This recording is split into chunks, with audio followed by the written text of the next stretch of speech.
Guys, I just found out about something really, really cool, and I don't think anyone's ever made a video about it before. It's called indie games. And they ain't got no point to the game. You just walk around jumping on shit. It look like that. They're not seeing the most important thing. This shit stupid as hell, man. Indie games always accounted for a pretty sizable chunk of my general taste in video games ever since I was little. I was probably introduced to them through random flash games I found online. Finding and playing stuff like Fancy Pants Adventure, This Is the Only Level, and Block Source were very formative experiences for me.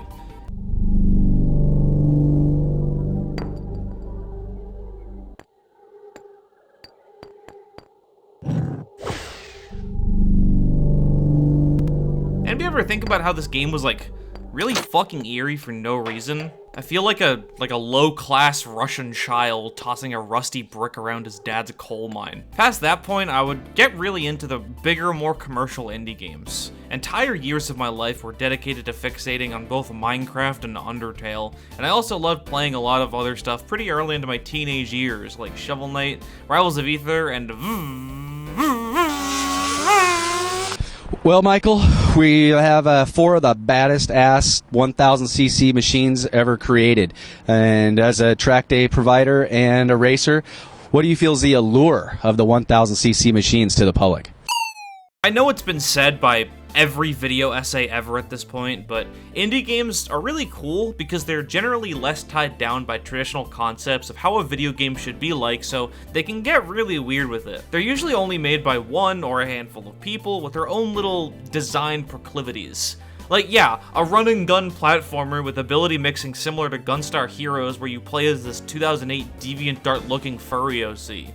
Fuck yes, I'm all in. Indie games are typically a lot simpler than big budget games and focus only on a couple aspects that the creators are interested in or skilled at. This contrasts greatly against a lot of AAA games, which especially nowadays always feel like they need to include everything and be as streamlined as humanly possible. Gotta have like fucking waypoints and shit. This contrast is even more apparent when you look at a game that was released for free, just dropped on the internet somewhere, which used to be a fairly common practice for indie games since some of them came out before storefronts like Steam were readily available. I feel like a lot of people subconsciously think of indie games as something that only existed since like 2010 or something and was the result of Edmund McMillan inseminating Derek Yu's womb.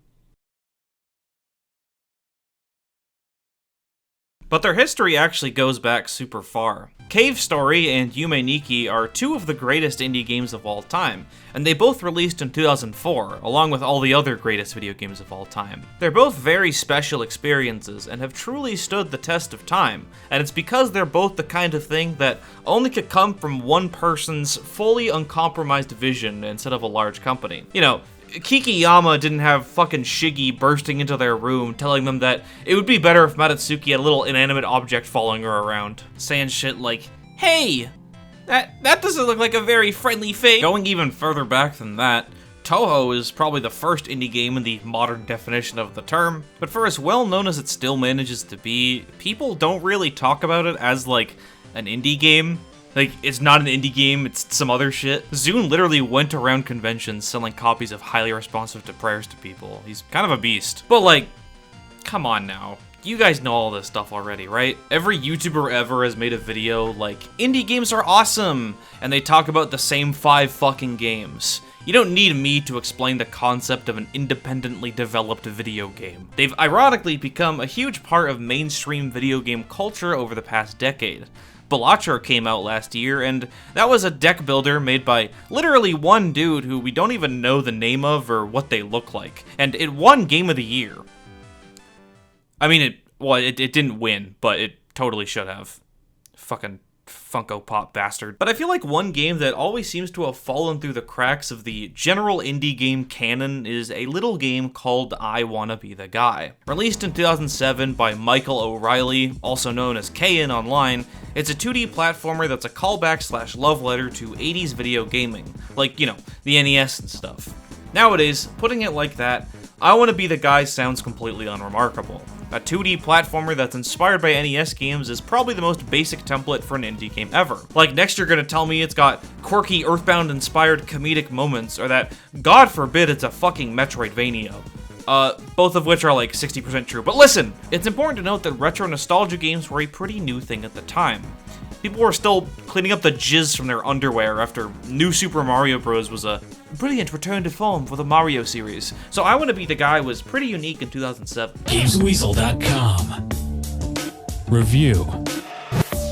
It's a little bit odd that this game's called New Super Mario Bros. As it's not really that new. The game even takes it a step further from all the other retro-styled platformers and sets itself apart by being really fucking hard. Like hard in ways that even NES games wouldn't do. The game is deliberately designed to fuck with you, to the point of outright parody. If something like Shovel Knight plays like how people who played these games growing up remember them playing, I Wanna Be the Guy is how someone who just threw their controller through a CRT screen about 5 seconds ago because they died too many times in Castlevania remembers it playing. It doesn't hide this from you either. Anyone who knows literally anything about this game could tell you that yeah, it's a pretty fucking difficult game. It's pretty much the main reason the game got traction in the first place, and it became pretty popular for Let's Players on YouTube to attempt playing I Wanna Be the Guy and epically rage face at the game. People like Markiplier and Michael from Rooster Teeth playing it were definitely how I first discovered the game. Fucking corpse into 1,000 pieces like fucking hand grenades. Fuck, I'm getting fucked by it. I'm getting fucked by fruit. It's a fruit fucker. Hey, we're just fucking apples. We're just fucking apples. Ah, fucking crush your ass. But it's for that reason it always kind of remained in the back of my mind as something less than a video game, which unfortunately is how discussion surrounding this game goes. What are the top 30 most difficult video games of all time? And have I beaten them? Number 3, I Wanna Be the Guy, the movie, the game. Oh my god. This isn't a real game. Can we all agree? People don't really see it as a game made by one person with a genuine passion for video games and gaming history, and more just a practical joke made by some ontologically evil asshole. As if it has the same artistic merit as sending your friend a link to a flashing Jeff the Killer screamer. I Wanna Be the Guy, one of the most legendary, ridiculously awful platformers ever created by man. It is not a game so much as it is a torture device. It's a fairly horrendously difficult game. It's a cruel game.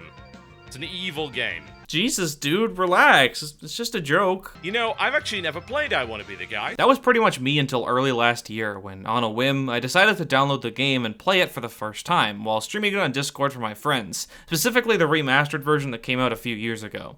I wasn't really expecting to get far into the game, since I don't even typically enjoy so-called rage games. I'm sure there are a lot of foddy heads watching this, but it was never my thing. But, you know, I played it, I ended up actually really, really liking it, and appreciating it for what it truly was. By that I mean it's now one of my favorite games, which when I tell people that, they kind of raise an eyebrow at me. So I thought I'd make a video detailing what I think makes I Wanna Be the Guy unique and charming, while also talking about why I think the game doesn't receive the flowers it deserves. This won't be a review telling you how to feel about the game like so many other gaming video essays are. And it also won't be some definitive documentary of the game and the shockingly large internet community that surrounds it, though I definitely will be going into the community just because they make some really cool stuff. I just want to talk about a game I really enjoy, and hopefully persuade you to give it a shot for yourself. Because I think everyone who likes platformers and indie games and indie platformers should at least give it a chance. Even if they're scared. Well, I'm sure you're not scared. You're not too scared to play a game that's a little hard, are you? You're not too scared to be the guy, are you?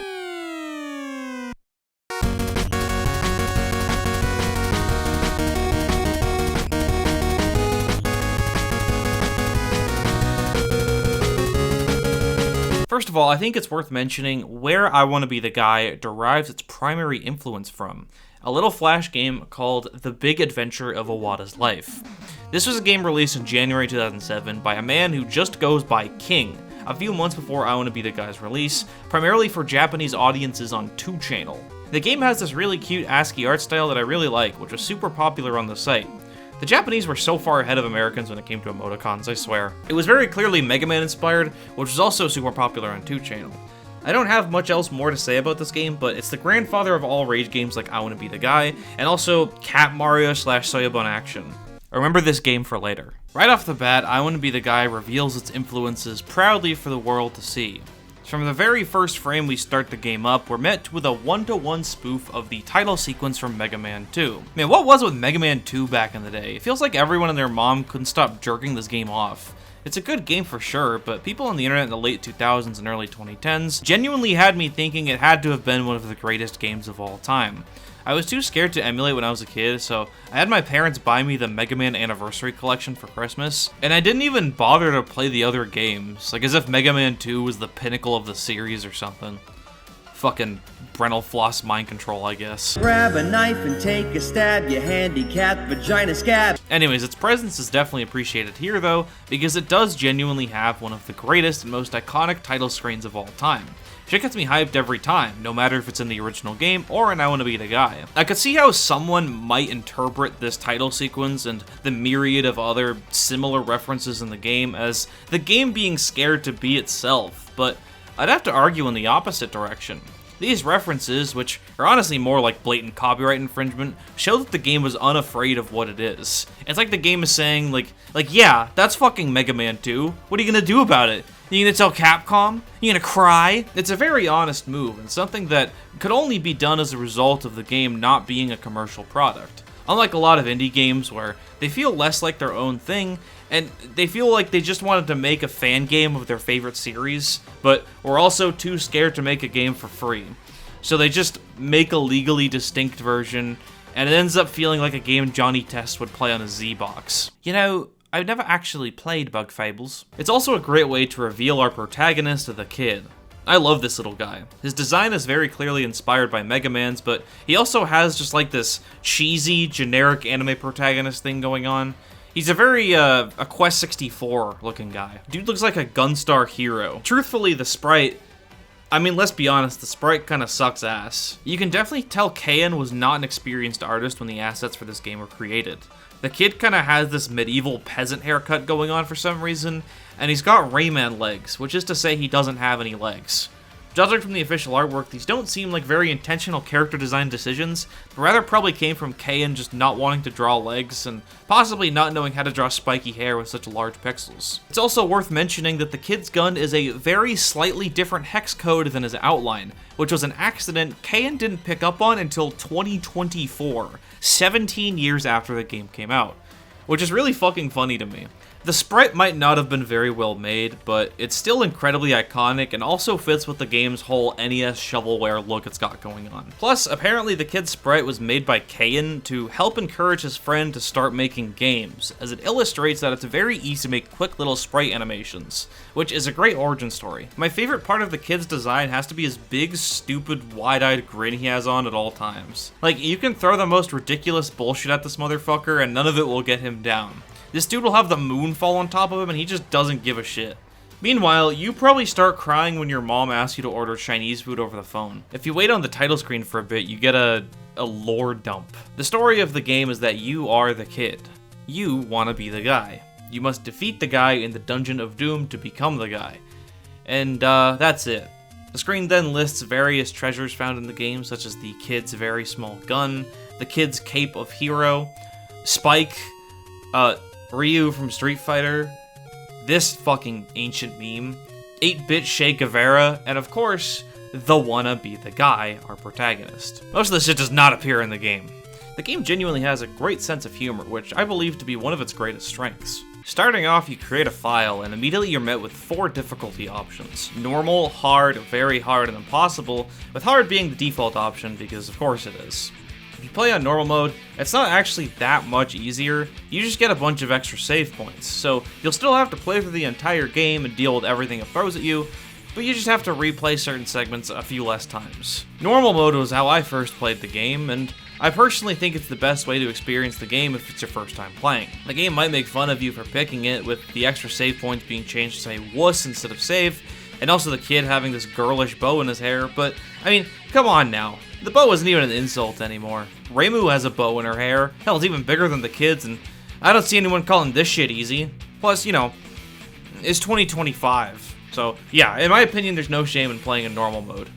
Or, medium mode. So, you're thrown into the first area of the game, and immediately you're met with a decision between going up or going down. The bottom path is harder, and you gotta find some secret platforms and fuck that. The intended way is definitely to go upwards towards these trees. I don't know why the game doesn't just spawn you here to start, but whatever. Either way, you go forward and you...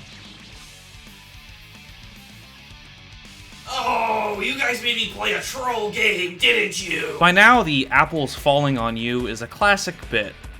Or, I guess they're more like big cherries.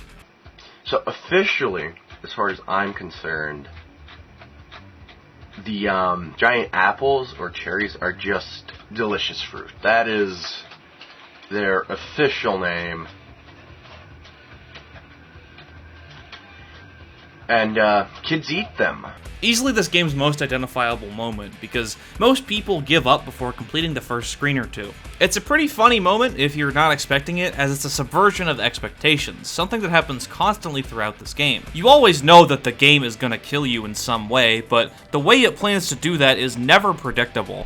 Unpredictability is typically seen as a nuisance in the context of game design, but in the context of comedy, it's like how to make a joke 101, right? Which is an interesting contrast. It's like this game is operating on some Tom and Jerry rules. The game's favorite running gag is something that shouldn't usually kill you ends up killing you, and it uses this joke a lot. But it never gets old, at least not to me personally. I'm not gonna over-explain why this joke in particular is funny, but just know that above all else, I Wanna Be the Guy is a comedy-driven game, which is an aspect of the game that not many people talk about since they misinterprets the game's jokes to be mean-spirited. Honestly, that aspect of the game is the part that feels the most indicative of internet culture, where people make simple jokes or sarcasm, and people assume they're doing it out of genuine malice. Back then, people would call it trolling, but I guess now people know it more as rage bait. Ugh, I fucking hate that word. It's so fucking annoying on the internet when you're being sarcastic and people take you at face value. Like as if you really think it should be illegal to break into nursing homes and fart on old people's head until they throw up / go to heaven. And then someone else in replies informs them that they're just joking, but they just can't take the L and move on with their day. No. They always have some fucking get out of jail free card ass reply that pins the blame on you, the person who made the joke. They always say some shit like, "You might just not be that funny, little bro," or "If it's a joke, why am I not laughing?" I don't know, maybe it's because you guys are fucking stupid! From where I see it, that's the conflict I Wanna Be the Guy found itself facing from the internet as a whole, at least back in the day. People saw its quirky little slapstick jokes and reacted as if Kayan had just bombed Iraq. And, you know, this was 2007, so people were kind of sick of that shit. Which is really sad, because the way these jokes are delivered make for a really engaging gameplay loop to me. You'll usually get hit by it and die instantly, since the game doesn't have any health mechanics. You respawn on the exact frame you press R, and you're instantly allowed to get back into the gameplay within a fraction of a second since you died. Now that you know the joke is there, you can spend the next couple of attempts getting that obstacle down. Unless you're playing on very hard or impossible, which you obviously shouldn't be doing if it's your first time playing, checkpoints are plentiful enough that it should never really piss you off too much. Unless you're like a YouTuber and you have to play up your anger for views. A lot of other rage games seem to follow the getting over it with Bennett Foddy approach, where you lose massive amounts of progress for making a mistake, and then you gotta go climb up the big thing again. And then the British narrator guy rubs salt in the wound by patronizing you. Or Australian, I guess.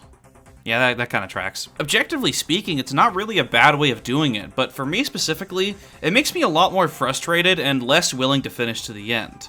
I always saw it as I Wanna Be the Guy being really hard and fucking hating the player, but still respecting them. The game is definitely difficult, but no part of it even feels close to impossible, and the game is delicately crafted so that, just like the protagonist and his great big smile, the player is never discouraged from overcoming even the toughest of challenges the game has in store for them. I Wanna Be the Guy will punch you in the face out of nowhere and laugh, but then it'll help you back up and dust the dirt off of you, before punching you in the face again, but this time you'll dodge it. I think another one of the main reasons why this game clicks so well with me, while the other games in the "dude, this is so hard" genre didn't as well, is that the kids' controls are as simple and efficient as possible.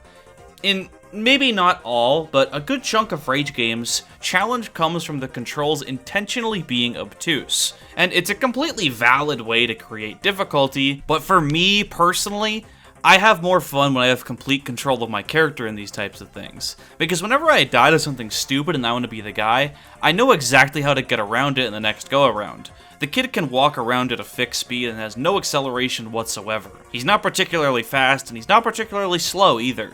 He moves around horizontally at the exact same speed, whether he's on the ground or in midair.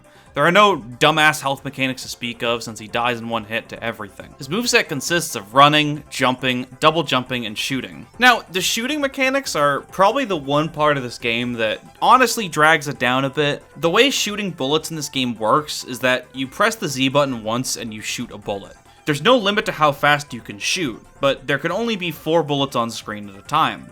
Since the bullets are destroyed on impact with an enemy, object, or wall, you can shoot literally as fast as you can press the Z button if you're close enough to the enemy.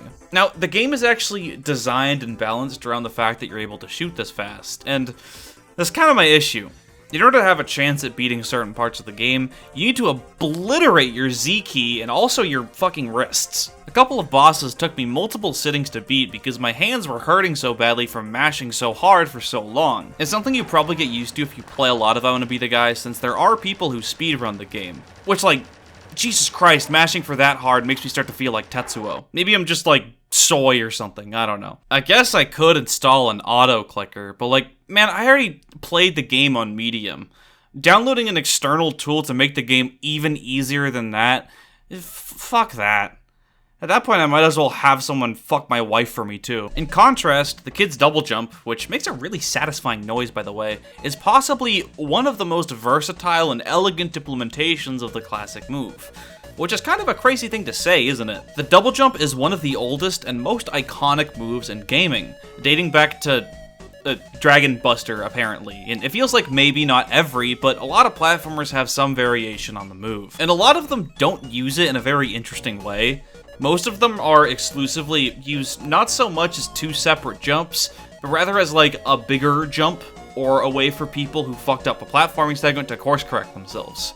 Like, if you're gonna give me a double jump, you should have some platforming challenges that necessitate me to use the jump at some point in midair, rather than something that could easily be solved if the single jump was literally just higher. Games like, I don't know, Battle for Bikini Bottom, or the more modern Sonic games, have double jumps, and they just kind of feel pointless. It's like the games weren't even designed around having the move available, and they were at some point just like, oops, we actually made the game too hard, gotta make it easier for the kids. It's not really the end of the world, obviously. I don't think every game needs to use it in a creative way, but it's clear a lot of these games don't view it as much of a mobility option, and some games could easily have the double jump replaced with just a higher jump. I Wanna Be the Guy, precision platformer that it is, clearly has no motive to make the game easier. It would kind of be antithetical to the game's whole identity. As a result, you get some really interesting platforming bits that do some genuinely very creative things with the double jump. Let's look at this screen, which is the second screen in the game if you take the upper path at the start. If you fall, you land on a cloud.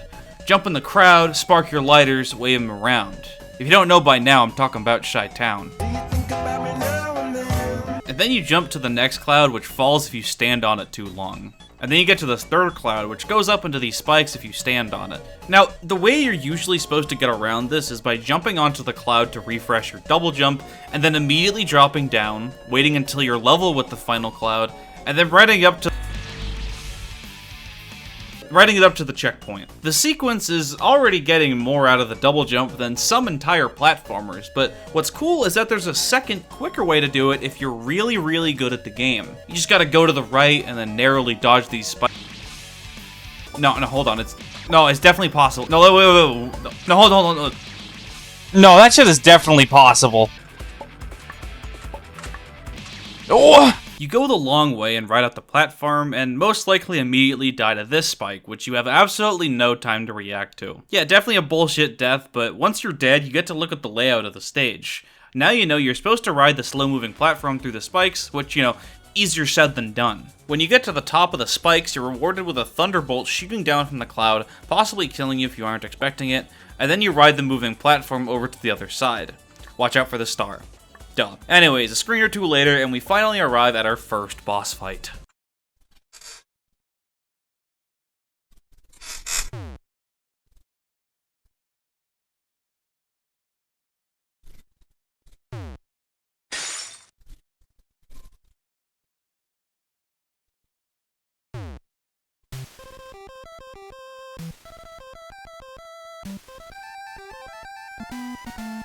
I may be spastic, but I'm not made of plastic. I'm a vicious fighter, but my feelings are elastic. So I'm not slapstick, I'm majestic. Fucking fantastic when I grab a chicken slap dick. But be careful with the chicks and the dicks. This one time I crossed the line and I got slapped with 3 to 6. I didn't even get half the shit I spit. I'm not a dipstick, I just have a wit that is cryptic.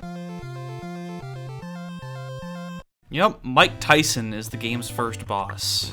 What's the joke I can make about Mike Tyson? He's got a lisp, that's kind of funny. He lost that match to Ron Paul. Making jokes is kind of hard. I'm sorry guys, I'll go back to making Iceberg video. With Mike Tyson being the first boss, it's easy to imagine that the game blew its load prematurely. Like, not only are they right out of the gate referencing the best NES game ever, no it's not close, argue with the wall, but also Mike Tyson is infamous for being one of the hardest video game bosses of all time. So you'd expect this to be a late game boss, but no, he's the first one. He's also kind of easy. He slowly moves towards you while trying to punch you. After 3 punches, he's vulnerable and you can shoot him a few times, which knocks him out, but in punch-out fashion, he gets back up. Every time he gets back up, his movement speed increases, but he never becomes quick enough to where it's really an issue. Sure, he punches the ground out from under you, but he never punches these upper parts to the left and right. You can beat this entire boss fight by camping on the edge of the screen and running to the other side of the screen. Like, the fucking screen with the delicious fruit was more difficult than this shit. I don't think Mike Tyson being as easy as he is really hurts the game, since there are other bosses later on that are definitely hard enough, and it's a pretty memorable moment that's a fun spin on a classic boss fight.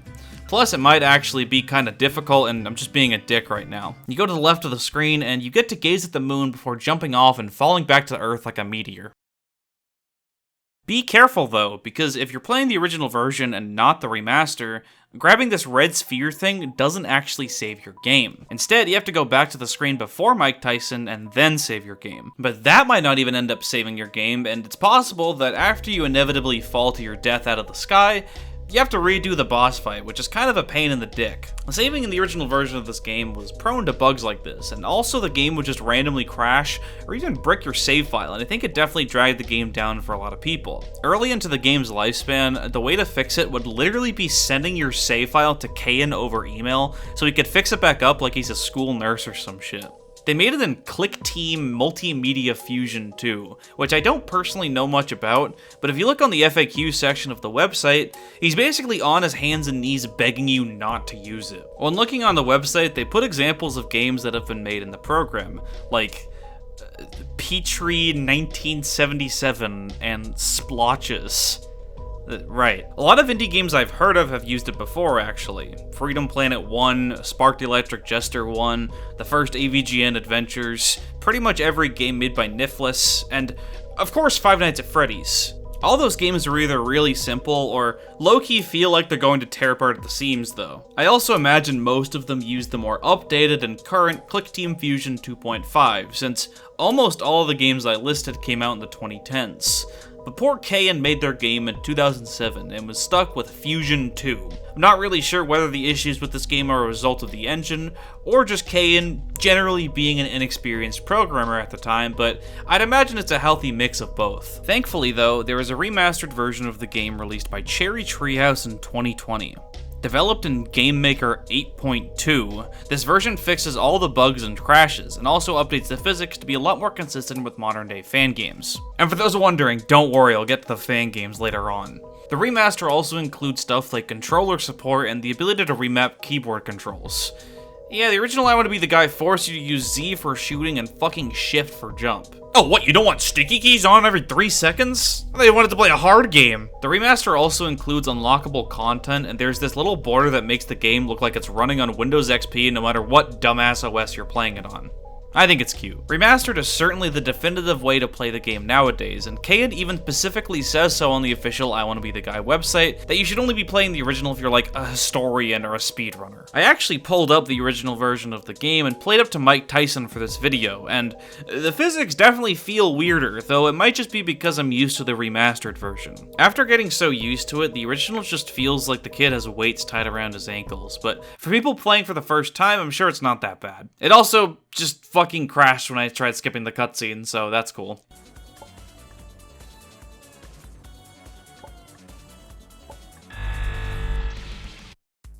Yeah, maybe this game does suck. Continuing on with the game, and what the fuck? fuck. This moon falling out of the sky bit is one of the most iconic bits in the game, and the second most iconic moon falling out of the sky scene in gaming. I think. When the moon tries to fall on you, you gotta bait it out and dodge it. Which is fine, since baiting stuff out to try and fall on you and then dodging it is kinda what we've been doing this whole game. However, the moon subverts your expectations by pursuing you even after it's landed on the ground. On the FAQ on the website, Kayan says that at its heart, I Wanna Be the Guy is a humor-driven game about subversion, predicting a player's actions perfectly as to maximize surprise and humor/frustration is a way a game can have good level design. Kayan knows their fucking shit when it comes to player psychology. He knew that you were just gonna dodge out of the way when you saw that the moon falls out of the sky, just like all the other shit you've had to dodge. He also knew that you were going to go to the left, because there's not really anywhere else to go.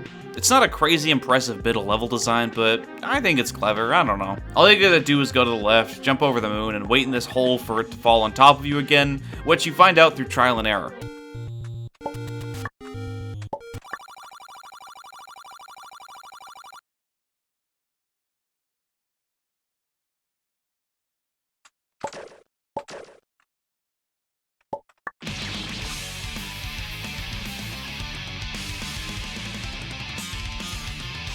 Now it's on to a section based on the infamously difficult NES game Ghosts and Goblins, which, if I didn't say it was a Ghosts and Goblins section, you probably wouldn't have known. I only know it's supposed to be that because of the music and the enemies, but visually it kinda looks nothing like the game.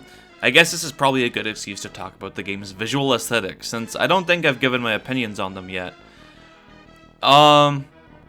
I mean, I won't say it's pretty. Kayan was very clearly either an inexperienced artist, or they just didn't feel like putting effort into the visuals, and the stuff that's made by him doesn't look amazing. But I think there's a certain charm to how shitty everything looks. When people talk about visuals in indie games, they usually do the whole thing of like, oh, this game is inspiring because even people without the greatest skill in visual art can make something that resonates with people. Which is a good message, but they're always talking about, like, Undertale or Pizza Tower or something. In Undertale's case, I can kinda see where they're coming from, but I think it's a little reductive to say that the entire game looks terrible, since there's genuinely good-looking areas. But if you're saying that for Pizza Tower, you probably just have no concept of how animation works. As opposed to those, I Wanna Be the Guy is a genuinely bad-looking game from, like, an objective standpoint, but I actually really do like its use of stolen assets. Kind of makes up like this visual plunderphonics thing. I don't know if this criticism of the game is still common, but people really don't like the fact that a lot of its sprites is taken from other games, which is kind of weird to me. Some people think it's lazy, and I've even seen people act like it's plagiarism. Like, do we really give a fuck about copyright law? Get behind me, Capcom, I'll protect you from the evil solo indie devs stealing the fucking bird sprite from Ghosts and Goblins. Poking around the FAQ page of the website again, there's a whole section dedicated to intellectual property, and Kayan is based as fuck when it comes to this stuff. When asked if he feels justified taking all these assets, he says, oh heck yeah, IP law gives corporations a monopoly over our culture in a way where they want to dominate our lives while giving the bare minimum back. We can look at culture, we can pay for culture, we can consume culture, but we're not allowed to engage with it. We don't own our mass media experiences, we're only leasing them. I think that's crap, and socially parasitic. Making derivative works off the successful works that dominate our culture is taking back ownership of our own experiences. I am doing basically no tangible damage to any of these companies by doing any of this, while making something that a lot of people enjoyed, somehow. Below this, he also advocates for people to steal his shit that he made for Guy. Everything original to this game, including the kit's design and the entire source code of the game, isn't public domain, but it's under a license which basically says you can do whatever you want with it, unless you have a human resources department or something. He even allows people to put the kid in their crossover indie games, and they don't even have to ask him. Like, he literally wants to wake up one day and check Twitter or Blue Sky or something, and find out someone added the kid to their game without even asking. Which, he has actually shown up in various indie games over the year, like Super Meat Boy and Fraymakers. I don't even have much else to say about that, that's just based as shit. Copyright law is fucking stupid, and I Wanna Be the Guy should serve as a victory for anyone who agrees with that statement. The stolen assets do guarantee that I Wanna Be the Guy can never be sold for money on any kind of gaming storefront, and will never be released on any console. But is it so crazy to say that it kinda makes it feel more passionate and authentic of an experience rather than less? I don't really think so. When your game is created in such a way that you physically couldn't release it for money without some form of legal trouble, I'd argue you've captured the game-making experience as well as just the act of creating art in its purest form. Just doing it for the love of making something. But, you know, I'm a dumbass YouTuber, I wouldn't know anything about that. By the way, my Patreon's in the description, so go check that out if you're... This area is probably the biggest difficulty spike in the game, besides the final boss. There's these spikes here that move up and down, which I can never time correctly, and then when you get past them, these fucked up birds throw you all over the place. And also these arms that come out of trees that always manage to get me. I also fucking hate these zombies, since this is the first real test of your ability to mash the Z key really quickly. Here, listen to this.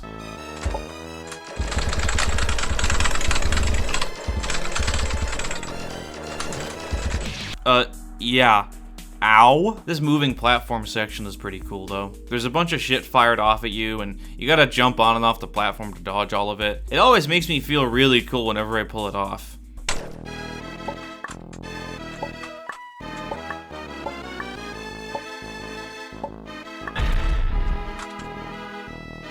See, the solid ground here just moving out of the way is a bit that literally only happens one time in the entire game, so I struggle to see myself getting mad at it. You only ever get hit with it once since it's very easy to avoid once you're prepared for it. If you're getting mad at the moving cliff and I want to be the guy, grow up! After the next screen, I can officially say I've had my fill of playing Ghosts and Goblins for the rest of my life. The moon crashes down again and we fall downwards into our next boss. So, based on the first boss being Mike Tyson, you'd expect every boss in this game to follow the formula of infamously hard boss from a retro game recontextualized in a different game's engine. The second boss is not that.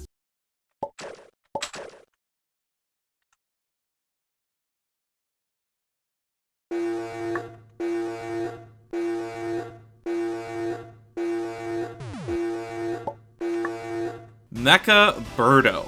So, right off the bat, I understood the game referencing Ikaruga of all things for the opening cutscene and music, which if you haven't heard of it, it's a really badass shmup made by Treasure, the same guys that made a whole slew of underrated gems like Gunstar Heroes, Mischief Makers, Sin and Punishment, and Dynamite Heady. Damn. I could use some Dynamite Heady right now. You know, it's kind of funny that Nintendo got Treasure to make Wario World. Like, it doesn't really seem like the kind of game they'd make independently, does it? Do you think Shiggy did a line of crack, saw that there was a company called Treasure, and was like, dude, we need to get them to make a fucking Wario game. Because Wario's fucking evil and he likes fucking Treasure. Shiggy's so crazy. What a guy.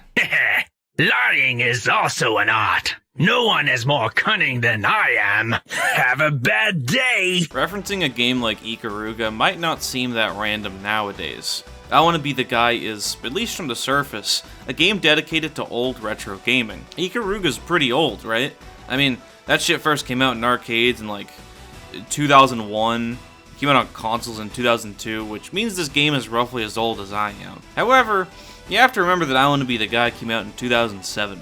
That means Ikaruga was only 6 years old at the time. I Want to Be the Guy referencing it is about as retro of a reference as Deltarune Chapter 3 referencing Deltarune Chapter 1, or Death Stranding 2 referencing Death Stranding 1. This, combined with the file select, first area music, and game over theme all randomly being from the even more recent at the time Guilty Gear Isuka, shows that Kain was just kind of throwing random shit he liked into the game, which is genuinely the way to go for something like this, honestly. It's a very endearing quality of the game. I'd say it doesn't fit, but I genuinely can't imagine the game without Daisuke Ishiwatari shredding on a guitar every time I die. And Home Sweet Grave is no longer a Guilty Gear song at this point, it's an I Wanna Be the Guy song. Kain might as well have composed that himself. According to Kain's Twitter, there was originally going to be an area unlocked for 100%ing the game, which would be a hell sequence, similar to the one in Cave Story. The sequence would end with a secret boss fight against Soul fucking Bad Guy, which sounds awesome and I'm sad it didn't make it to the final game. Later fan games would have areas that are far more coherent references and theming, but I really like the general haphazardness and self-indulgence of Guy. Sure, it's broadly supposed to reference retro games, but the game doesn't really take itself too seriously. It's like when you're driving someone home and, you know, you're pretending it's because you're just a nice guy, but really your primary motive is to subject them to your music taste. Like, sure, I'll go 40 minutes out of my way to drive you home, but in exchange I'm gonna make you listen to Plus Tech Squeezebox and Fishmans.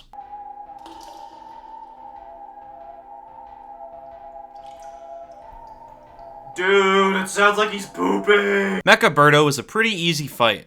This giant robot Birdo shoots missile eggs at you, and you have to jump across the missiles, similar to that one fight in Contra 3. First you gotta shoot this, like, Tails doll antenna it has, then you gotta shoot its eyeballs, and for the third phase you kinda just have to survive.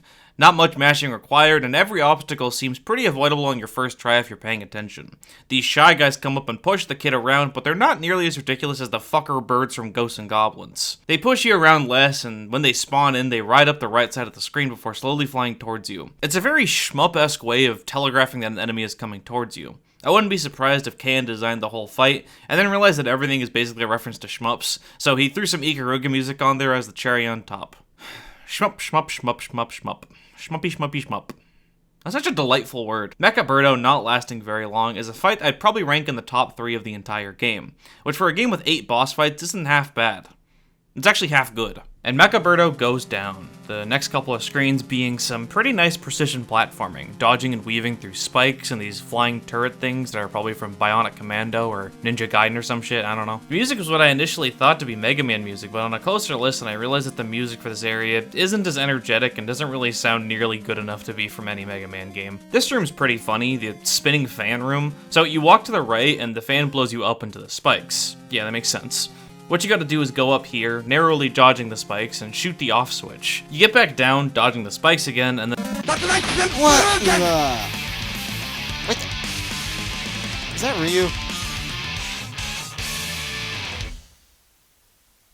Wait, what? Hey man, you can't be mad, the game already warned you. So what you actually have to do is go up the spikes, hit the switch, go back down the spikes, bait Ryu out, go back up the spikes, hit the switch again, Ryu flies through the ceiling, then climb back down the spikes, and then follow him into the new area. Unfortunately, it's literally impossible to know whether Kan was satirizing games that make you do the same thing over and over again, or if they thought it was genuinely good game design that should be in every game. This is because of Poe's Law.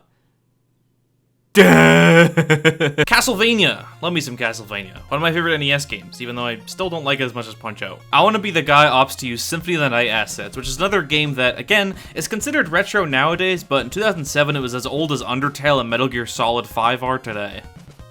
Why can I only think in terms of Toby Fox and Kojima today? This section is pretty cool. Some fun platforming.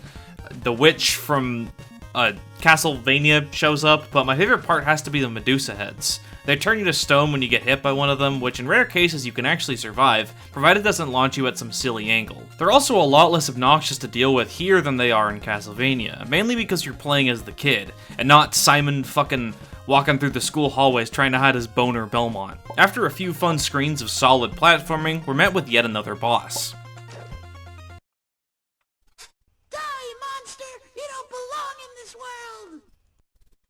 Not by my hand that I'm once again given flesh. I was called here by humans who wish to pay me tribute. Tribute? You steal men's souls and make them your slaves! Perhaps the same could be said of all religions. Your words are as empty as your soul. Mankind ill needs a savior such as you. What is a man?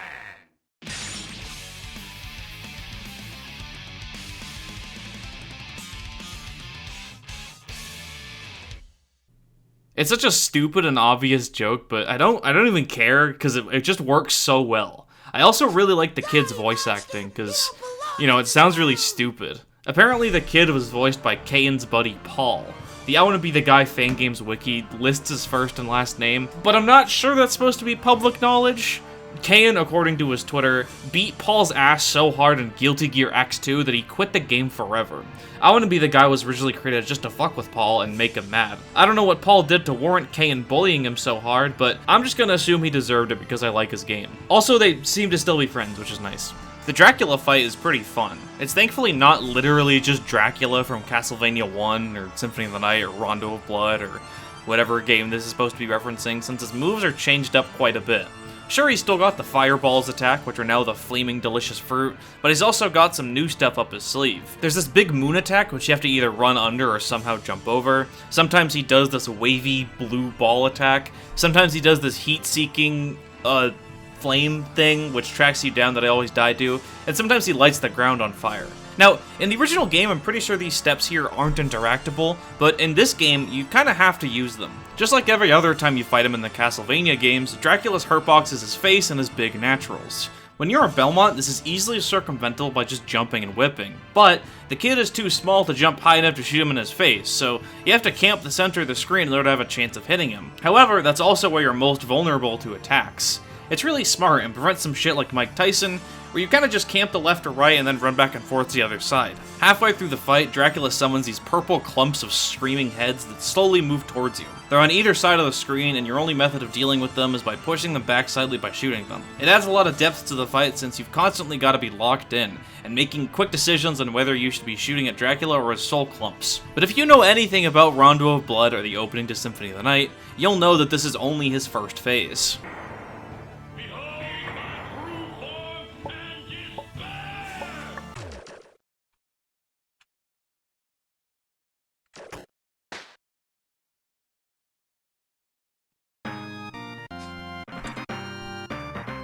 With Dracula defeated, we find ourselves in front of a locked gate.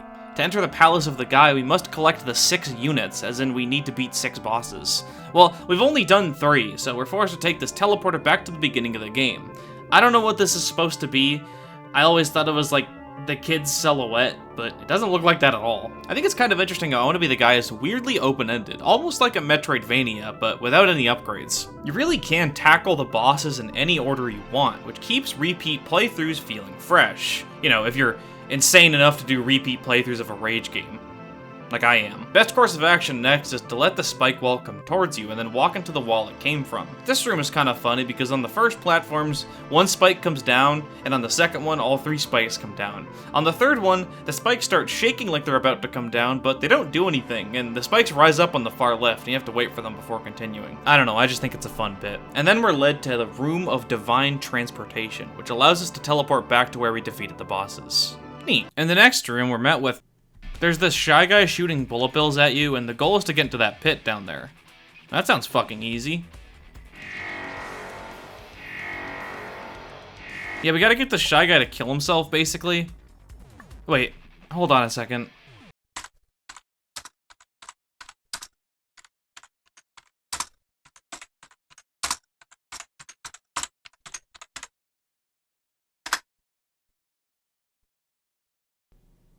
Oh, god damn it, they're called sniffets. Fuck me. Yeah, I'm gonna have to apologize to you guys. That was really ignorant of me. Man, someone already probably made a comment about how it's a sniffet, and also that, like, the ones in the Mechaburdo fight are actually fly guys. Ugh, I'm fucked. After we get Sniffet to kill himself, we're allowed to fall into one of the best rooms in the game, the Tetris room. When you land there, someone's playing Tetris. Your goal is to jump on the Tetris blocks at the right time so you can get up to the top there and continue on to the next room. However, it's really easy to get crushed by the blocks, and if you take too long, a giant Dr. Mario pill comes from the sky and kills you. Just like the game, you know, Tetris, it's a puzzle to get through this one, and it's a pretty fun one. The music playing isn't the Tetris theme you're probably thinking of, which initially I thought was Kain being on some hipster shit. Like, everyone uses Type A, so he'll use Type C. To my surprise, though, this is Type A, it's just on the NES. Yeah, the NES version of Tetris doesn't use the song, and it's only in the Game Boy version. Am I crazy for not knowing this? I feel like this should be, like common knowledge. Like, something people bring up every chance they get, but I've never heard it before. Oh well, I guess that's what I get for being younger than 9/11. Next, we get a Kirby area, but this one is even looser than the Ghosts and Goblins area, since it literally just has green greens playing, and that's it. I wonder if it's not even meant to be a Kirby area, since the first area obviously isn't a Guilty Gear Isekai area. It's here we're introduced to the new mechanic, wall climbing. And, yeah, remember how I was dick riding the controls to this game a bit ago? That doesn't apply here. This shit fucking sucks. It's super janky, and it's really awkward to jump off of vines while still retaining your double jump.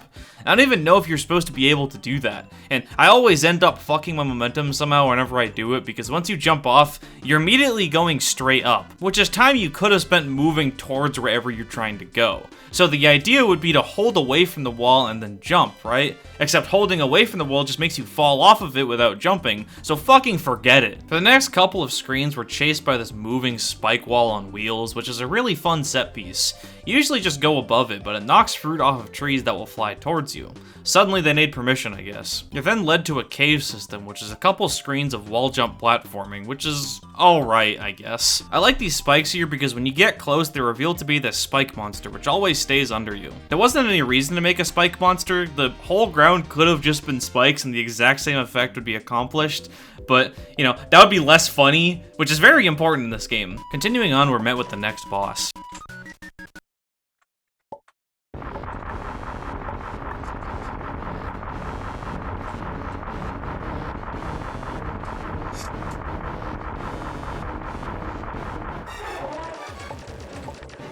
Yeah, that's Craigie, bitch. I couldn't find anything for where he got the idea for this boss from. I'm guessing he just wanted to put a fighting game boss of some kind since he's a big fighting game guy, and also wanted to put Kraid in the game, but couldn't find space for both of them, so he just combined them. Also, Craigie is the only I Want to Be the Guy character who is canonically gay. Unless you count Mechabirdo, I guess. This fight is pretty much just Kraid. Walks back and forth, opens his mouth occasionally so you can shoot him, and attacks these platforms. He's on a timer, and when that timer is up, he does his lariat, which breaks the ceiling and makes the fight a bit harder, because now he's standing up. Once you get past a certain amount of health, he breaks the platforms and starts shooting blanks at you. You can jump on them, allowing you to reach his face and complete the boss. But here's the thing. Kraid Geef is bugged. If you're a quick enough masher, you can shoot him fast enough that he skips the lariat and goes right to his third phase, the Blanca move. It usually shoots below him, but thanks to the exploit, the platform is at eye level with him. All I gotta do after this point is spam Z and Kraid Geef goes down with little to no effort. I think it kinda drags the fight down a little bit since this isn't super difficult to do. Both times I've played this game, I've accidentally performed the glitch without even knowing about its existence. I've never beaten Kraid Geef legitimately, and it's a bit difficult to find blind playthroughs on YouTube that don't accidentally use this glitch. Looks like the completionist did it honestly though, which, you know, at least he was honest about something.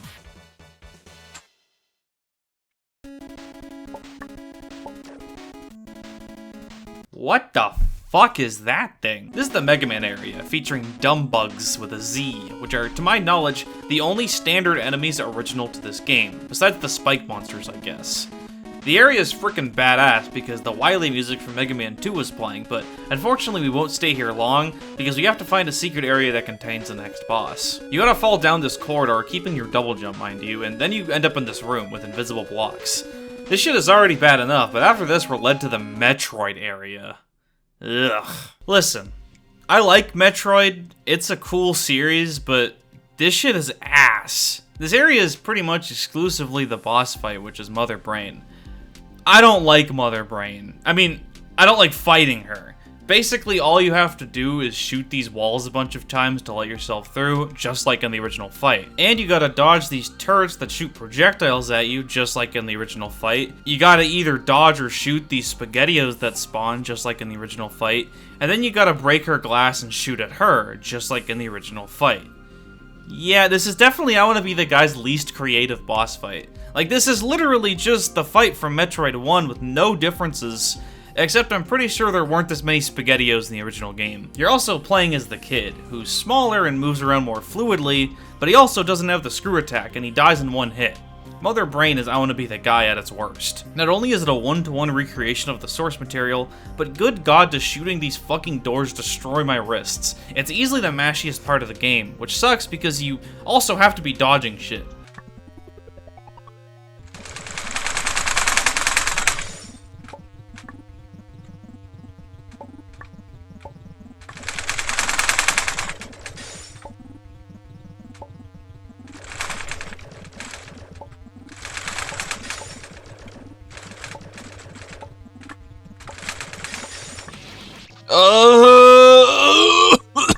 On top of all of that, you don't even get to listen to any cool music. If every boss in the game were like this, then I think people's criticisms of this game would be a lot more justified. And then there's this escape sequence, like from Metroid, and it's fine.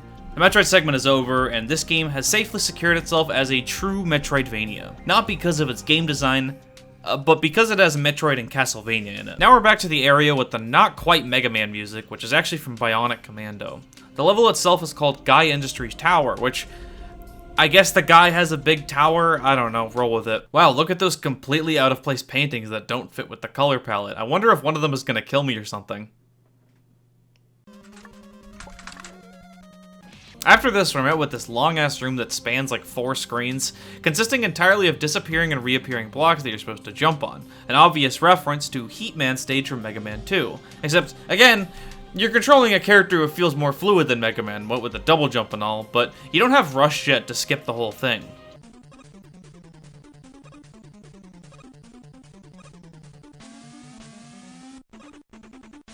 If I correct the script to say item number 2, do you think she'll answer my text? These platforms move faster as you continue, so unless you have really good reaction timing, it might take a few attempts to get down.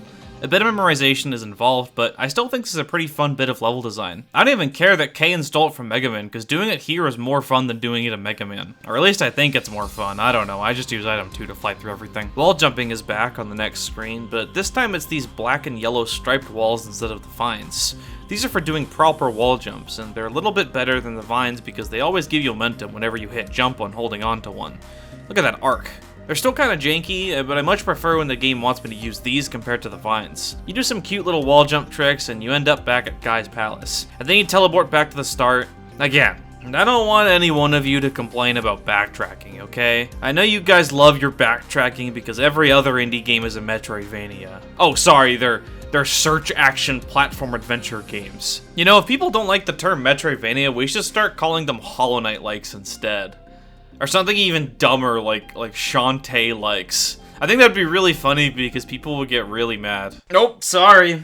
Here I go rage baiting again. So yeah, you hop on over to the teleport room again, take the Craigie Warp, and then progress through the Mega Man area like you originally intended to. Past the Metroid area, which seems to have burned to the ground, rest in piss bozo, you're met with the Quickman lasers from Mega Man 2.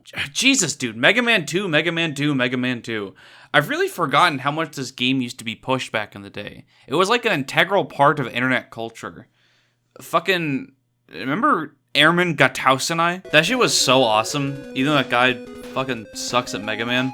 I don't even think Airman is like a top 3 hardest enemy in his own stage.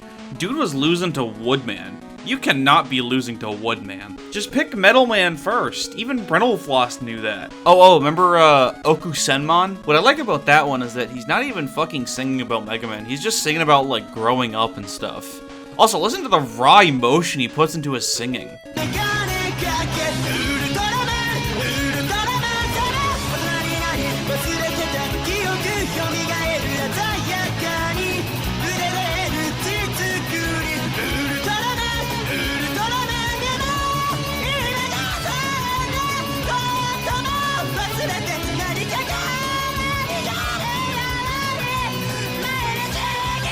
Like, he's not a very good singer, but you know that shit comes from the heart.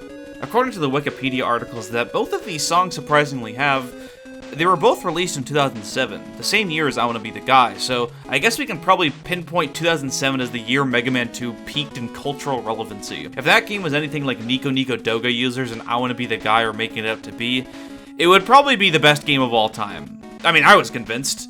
It might just be because I was 5 years old, but these fanworks come from an internet that was a lot less cynical. Sure, the 2000s era of the internet wasn't perfect. I know someone in the comments is going to bring up Encyclopedia Dramatica, as if I don't know what that is, but I feel like people are more likely to just express themselves without some level of irony poisoning baked in. Mega Man 2 isn't the greatest game of all time, it definitely has its flaws, but back then it didn't really matter.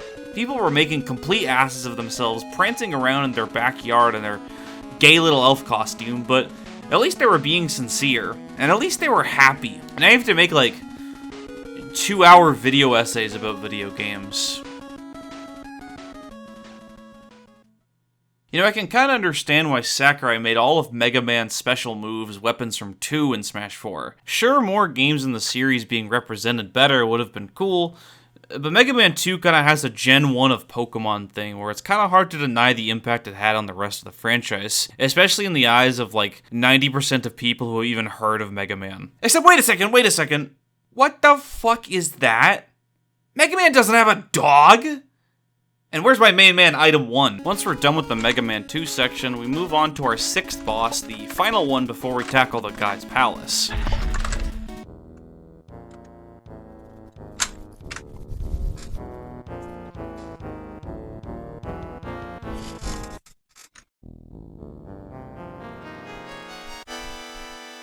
Wow, just straight up Bowser. Alright, the fight is pretty simple. Bowser just kind of flies back and forth and occasionally drops a bomb on you.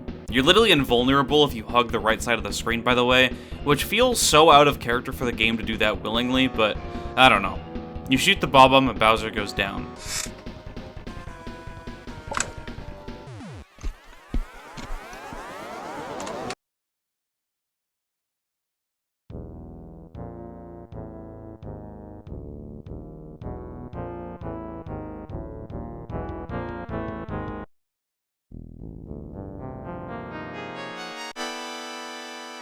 Wart's even easier than Bowser. All he does is bounce a couple times and shoot a big-ass Bonsai Bill, sorry, and then explode. You know, they're actually called Bomber Bills now, but I think that's because of woke.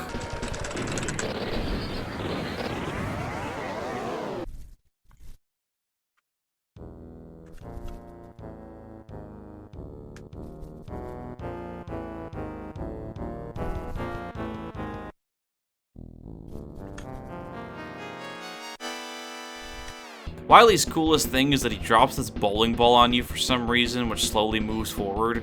When you shoot at the bowling ball, it doesn't move, but your bullets bounce off of it and go upward into his clown car.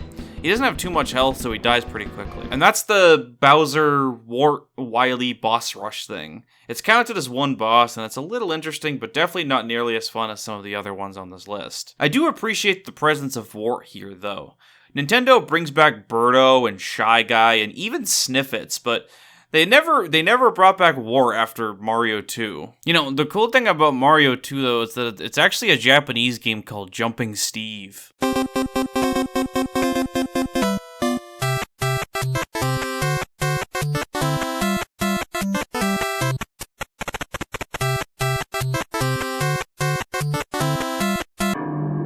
After the clown car fight, it's pretty much straight platforming to the end. I like this bit where the spikes extend when you stand on this block. I like this pleasant gradient. I like the slow rising platform that makes you dodge spikes, and hell, I've even come around to the Bionic Commando music. We're forced to do the fan shit again, and then we can finally arrive at the entrance to the guy's palace. Now that we have all 6 units, we can finally get ourselves closer to the best part of the game.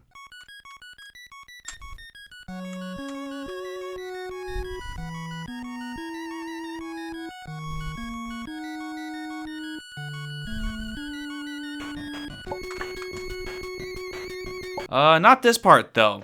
Well, actually, I'm kind of conflicted. Basically, you have to be standing on this moving cart thing or else you'll fall behind, but it kind of feels like when you're in the air that the momentum is a bit inconsistent, especially with this bullet bill section here. That shit pisses me off. Not to mention, a ton of this area involves wall jumping up to both vines and the black and yellow striped walls, which you guys already know how I feel about that. That being said, though, I'm willing to look past it just because this area is fucking cool. It's hype moments in aura, if you will. Riding through the countryside with the DuckTales moon theme playing for no reason other than it's exciting. There are road signs that occasionally pass you by, telling you that you've almost made it and to never give up. Only 10,000 kilometers left. For reference, that's about as far of a distance as it takes to drive from Alaska to Costa Rica. Why the fuck is it so far away? Who cares? Just means the kid is going really, really fast. I don't really like replaying this area, but it's honestly the perfect way to build up hype for the final level. Once we get there, we're still not really there because there's another boss waiting for us at the gate. After all the shit the moon has given us, reappearing in various parts of the game, we're finally allowed to have a final showdown with it, right before the end of the game. It's a very... okay, alright, yeah. Really? The dragon from Mega Man 2? You couldn't have at least picked the Yellow Devil? I feel like that's way more iconic of a boss fight. Oh, well, I guess I stand corrected. This fight is a lot more difficult than it was in Mega Man 2. Fucking shocker, I know. Not only does he do the Yellow Devil thing, but once the fight starts and ends, you're chased through the corridor with his big fat belly right next to your face. Another not super memorable boss fight, but I at least like it more than Mother Brain. And so we're finally here at the entrance of the guy. This area is fucking awesome, easily the best in the game in my opinion.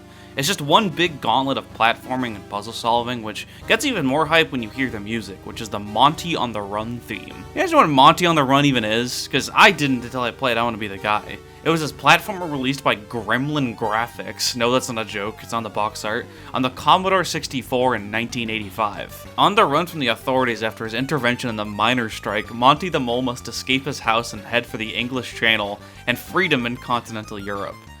Jesus Christ, I had no idea Monty on the Run was so political. The game looks kinda awesome, not gonna lie. I can definitely tell where VVVV got its visual inspiration from. And obviously the song kicks ass. It's composed by Rob Hubbard, who seems to have composed a lot of songs for random-ass Commodore 64 games throughout the 80s, though none are nearly as iconic as the Monty on the Run song. I wonder if it's because it was in Guy, or maybe it was in Guy because it's so popular. I don't know. The song is about 7 minutes long, which makes it all the more cooler, since you're probably going to be spending a lot of time in Guy's palace.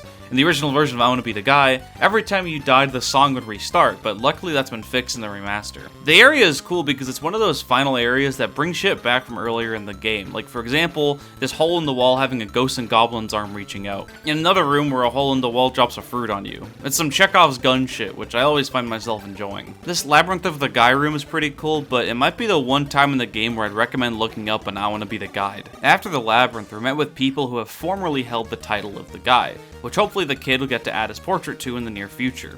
Former the guys include Bowser from, Mario, Lu Bu, a Chinese warlord from the Eastern Han Dynasty, Sinistar from Sinistar is here. His room makes you play Breakout, and it's a pretty cool play on the game. If you break all the blocks, Sinistar is free, and he comes down and kills you, so what you actually have to do is break the blocks to the right so you can safely climb up the vines. If you miss the fruit on your paddle, it starts breaking shit under you. Just a great room. Then in the next room, you get to play Gradius. Hagar from Final Fight has a room, pretty cool. Ryu Hayabusa from Ninja Gaiden has... After climbing up the guy's tower, which is this big, scrolling, raising platform section, you're met with... Yeah, the last save point is fucking evil. The one thing that in this entire game you've trusted has just turned on you. I'm glad it happened at the end because it kind of feels like jumping the shark, right? Like if this happened in the middle of the game, then I would be cautious of every save point going forward. Anyways, once you kill the evil save point, you're met with the best cutscene in gaming. Die, monster! What? You! What is this? Another child? One more for my score. I am Mr. Fruit, Spike, and Moon! Now I shall rescue the guy! No, not the guy. The father. What? Yes, now I recognize you. Son, the hair, the shirt, the cape. You are one of my younger colors. This is impossible! Check your inventory screen, kid. You know it to be true. Wait! Former grandfather the guy! You killed him!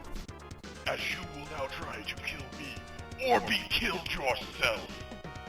No! I wanna be the guy! The guy, or as we now know him, the father, is voiced by Kain himself, pitched down a bit, which was kind of funny because he has a pretty normal voice, at least to the kid, who wasn't pitch shifted at all. Also, since this is the first time we're seeing him, can we talk about how funny this sprite is? The kid's sprite is obviously already pretty terrible looking for reasons I already discussed, but the guy's sprite is literally just the kid's sprite but stretched really big. And then after Kain did that, they just drew a cigarette and eyebrows and a grumpy expression on his face. And he did it with like this really shitty looking Mixel style, which is only there because they sized the sprite up and then used the rectangle tool to draw the expression. This is like the funniest sprite ever and adds the whole shitposty vibe of the game. Plus, like, despite all of this, he low-key manages to be cool. In the story, he doesn't really have any defining character traits besides being a really shitty father. But like, we love shitty father characters, don't we? Yes, we do. It's true, folks. Sometimes I see people on my Twitter timeline who really want to fuck the guy, but, you know, I also see people who want to fuck Bubble Bass from SpongeBob, so maybe that shouldn't mean much. This fight is awesome, by the way, easily the best boss in the game. Nothing here is reused from other places, which I honestly wouldn't have minded if they were, but this being the only one that's not from some other game in some way makes it all the more special. He has these big-ass attacks that might catch you off guard, but don't feel completely impossible, just like the rest of the game. No part of the arena is safe, and you constantly have to be moving in order to dodge everything. This fight is easily the hardest part of the game, as it took me a couple of hours to beat him, which might just be because I sucked ass. I remember this being a really mashy fight, which it is kinda, but I think that's just because of this attack the guy does, where he runs back and forth on the ground, which looks really funny, by the way. But if you're a fast enough shooter, you can skip this attack entirely, which is what I always do, but I guess you can just jump over him. There's another attack where he randomly becomes invincible, and you have to let his bullets bounce off the walls back into him. Once you do that, you can pick up the gun and finally enjoy gaining the title of the guy.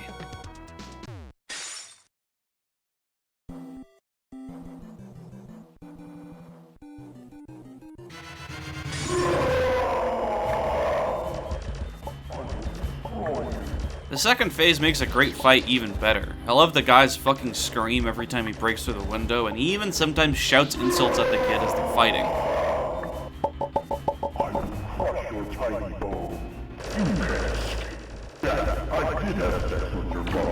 The entire ground is covered in fire, and all you have to stand on are these pillars and the top part here.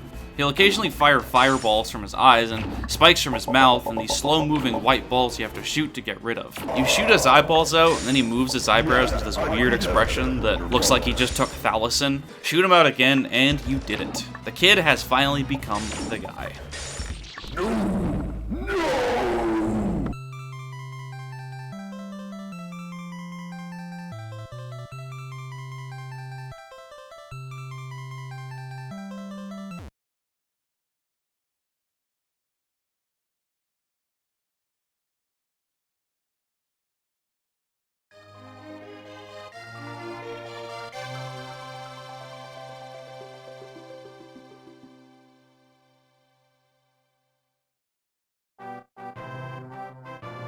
Overall, I Want to Be the Guy is far from a perfect game. I mean, no game's perfect, but this one is, like, especially imperfect, you know? The visuals are very charming to me, but let's be honest, they're kinda god-awful even for a 2007 indie game. A lot of the assets are stolen from other places, with even the most well-known bits of I Want to Be the Guy iconography owing itself to fucking Guilty Gear Iska. Like, people don't even like that game. The original version of the game, which was the only version of the game until the remaster came out 13 years later, suffered crashes and save file deletions seemingly at random because it was coded by an amateur programmer in a shitty engine. Even with the remaster, you still have to deal with possibly the worst wall jumping in any video game, and also certain areas that are only clearable if you destroy the fuck out of your wrists. But does any of that really matter? Well yeah, but despite all of it, I still found myself enjoying it quite a lot. In fact, I'm not alone. I don't think it's really possible to overstate just how influential this game is. First, there's the obvious stuff. I Want to Be the Guy, along with, like, Sonic 06 probably, was the first YouTuber game, even though it wasn't by design. If you were a Let's Player in the early 2000s and early 2010s, this game was fucking free real estate for you. People like Ultra J-Man and Cloud8745 were some of the first people to play the game and record themselves getting mad at. Throughout the coming years, fucking everyone would play I Want to Be the Guy, and several of these videos would amass millions of views. I Want to Be the Guy is often cited as the game that ruined Let's Plays forever, and I don't even really think it's an understatement. Fucking KSI played it. So apples kill you! Apples kill you now! Oh my god! Apples kill you! For some reason, things that freaking... An underrated part of I Want to Be the Guy's legacy is how fucking influential it was to not only YouTube, but video games as a whole. Obviously, the whole game's gameplay loop is die in one hit, retry over and over again, frequent save points, you know. It's something kind of ubiquitous with tough-as-nails indie retro throwback platformers, even if it doesn't really line up with the game design of actual NES games. I'm sure there are other games that did this before, but it really feels like a lot of the later ones took inspiration from Guy. Super Meat Boy is the first obvious example I can think of, which is also an excellent platformer. That game iterated on the formula by giving you momentum, taking away the shooting to focus on platforming, and making the wall jump actually usable and fun. There's even a secret level based on I Wanna Be the Guy in Super Meat Boy, and the kid shows up as an unlockable character if you can beat it. He has a double jump, which Meat Boy doesn't have, kinda trivializing the whole game, but it's a worthy reward for how hard the level in which you unlock him is. Not as broken as fucking Minecraft Steve, though. The hell is this shit? Tons of indie platformers that are held in fairly high regard have this formula, actually. Meat Boy, VVVVVVV, Celeste, the fucking boring and shitty part of Hollow Knight, Ninja Roy. These games usually aren't even considered rage games, but rather just like difficult platformers, which is kind of interesting. Celeste in particular might as well be called I Wanna Be the Girl, with how closely tied into the I Wanna Be the Guy formula it is. Maybe not the comedically timed traps, but definitely the super difficult precision platforming, especially with those extra levels. All those spikes everywhere, and Madeline's air dash kind of feeling like a quote-unquote evolution of the kid's double jump, even though I kind of like it less, but whatever, I'm definitely in the minority. There's a good chance you probably like I Wanna Be the Guy's gameplay structure, as most people have probably played something similar and enjoyed it. It's hard to say whether every game like I Wanna Be the Guy was inspired directly by it, but you can't really pretend like its existence and popularity wasn't at least a factor in some of these.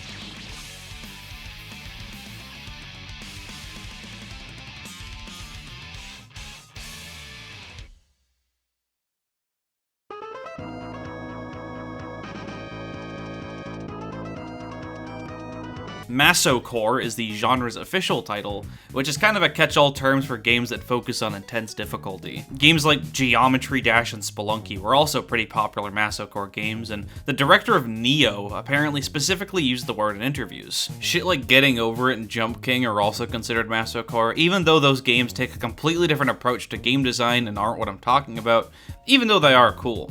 I don't even think the type of game I'm talking about even has a genre name, but that's fine. Not everything needs to be a genre. They would probably call it some dumb shit like Meat Guys.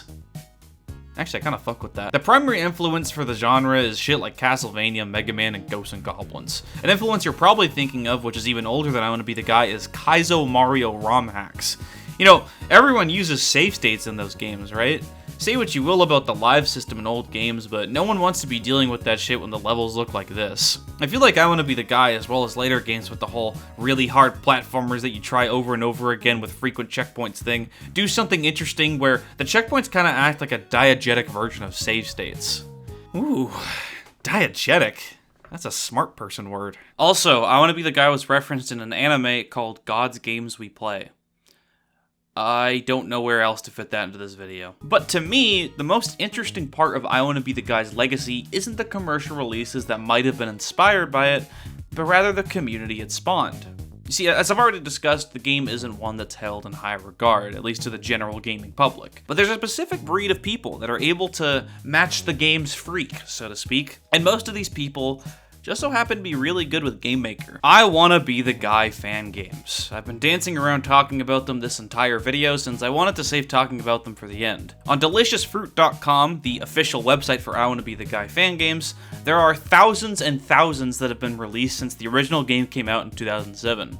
Nearly 15,000 fucking fan games, most of which with unique spriting and coding. Kind of an insane statistic for such a relatively unpopular game. The game probably has more fan games than most major franchises, though there's not really a good way of quantifying that. I feel like there's a couple reasons why so many people make these. For one, I'd imagine the kids' physics are really easy to recreate in most engines. The community has made a pretty streamlined looking tutorial for anyone to jump in and put that little bastard in any situation they can possibly think of. The rest of this video will kind of just be me spitballing some of the fan games that have caught my eye for whatever reason. This community and its fan games have created such a ridiculous amount of lore that I myself don't fully understand. In fact, I doubt Kain themselves really fully understands it. I wouldn't claim to be some kind of I Wanna Be the Guy fan game lore master, since there are definitely people who have been there since the beginning who would be more qualified to talk about it. But personally, I think the community is one of the most intriguing and unique on the internet, and they deserve to have some of their projects have light shed upon them. I also haven't played most of these games myself, so this will kind of be an insider looking in perspective for the most part. Thank you to all the people I stole footage from without asking to make this part of the video. First, I'll start with the definitive most iconic I Wanna Be the Guy fan game of all time, which is the one you're most likely to have heard about, as in certain parts of the internet, it has eclipsed the original game in popularity.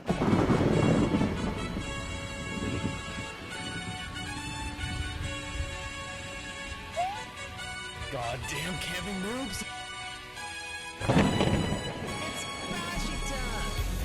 In March of 2010, a streamer by the name of Boshi Time played the original I Wanna Be the Guy on stream. He didn't stream it to Twitch, of course, he streamed it to fucking Justin TV, the ancient live streaming site Twitch spawned off of. The legend goes that Boshi, after completing the game, was talking to his programmer friend Solgren about how, you know, Guy was just too easy for him.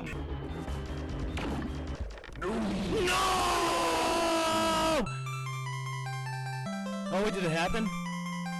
Did it happen? Did it happen?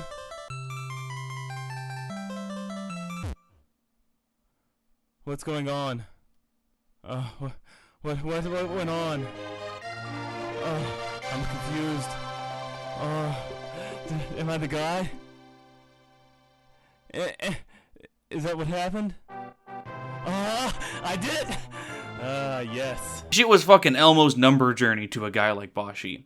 So Solgren took it upon himself to fulfill Boshi's request. Version 1.0 of I Wanna Be the Boshi was released onto the now defunct I Wanna Be the forums in June of 2010 by Solgren. It was developed in Multimedia Fusion 2, even though Kane specifically recommended they don't do that. And you know what? This game kinda does make the original look like Elmo's number journey. Everything in this game is turned up to 11. The boss fights are way more bullshit, the screen shakes every 5 seconds, the game fucks with your controls, some screens have jump scares. You know, I think this is a safe space.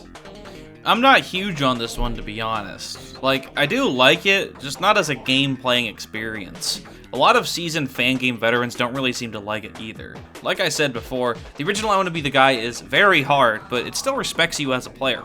There's no crazy visual effects, you never get your control scheme fucked with, and the meanest thing it'll do is like, make a platform move out from under you or something. Boshi kinda spits in the face of all of that. Every boss has these ridiculous attacks, a lot of which require you to just get lucky from the RNG, which didn't really happen at all in Guy. The worst part about Guy's boss fights is that some of them required a bunch of mashing, but the problem is like 10 times worse in Boshi. Honestly, I've never even completed Boshi. I tapped out after the first boss. Yeah, I know that makes me a pussy, and I'm probably gonna get comments telling me I shouldn't be criticizing it, but, yeah, that's fair actually. However, I still appreciate this game because as a visual experience, it's kinda awesome. The bosses, while being for the most part completely bullshit and unfair, are very creative. A lot of them are based off Protagonist's game for the most part, like you'll be fighting Mario and Sonic and Ryu and Skeleton King from I Wanna Be the Boshi, but they kinda act more as fights against the games they're from, rather than the characters. Ryu has attacks where he just throws Chun-Li and Blanca and Dhalsim at you, and a similar thing is recreated in the Mortal Kombat fight. Brutality. Brutality. Get over here! Get over here! Brutality. Sonic teams up with Eggman and goes super, and the Mega Man fight is a whole barrage of robot masters. Even the game's final boss, which is the game's creator Solgren, represented as a Danish oatmeal brand, has a phase that acts as a boss rush for the rest of the game. Boshi also works as a really interesting time capsule of late 2000s and early 2010s internet culture, I think, in an even more effective way than the original game. Around the game, you can find these CDs that let you replace the in-game music. And these CDs are like fucking Chocolate Rain and Never Gonna Give You Up and the Trillolo song.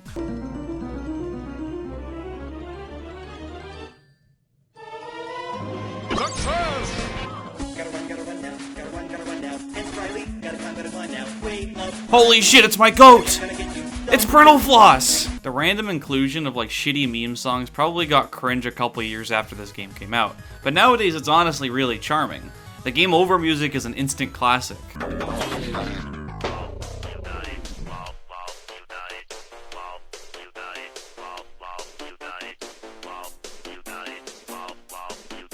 You also get reminded of shit from this era that was commonplace back then that people don't bring up as much nowadays, like the shitty EDM covers of video game music. You're too slow.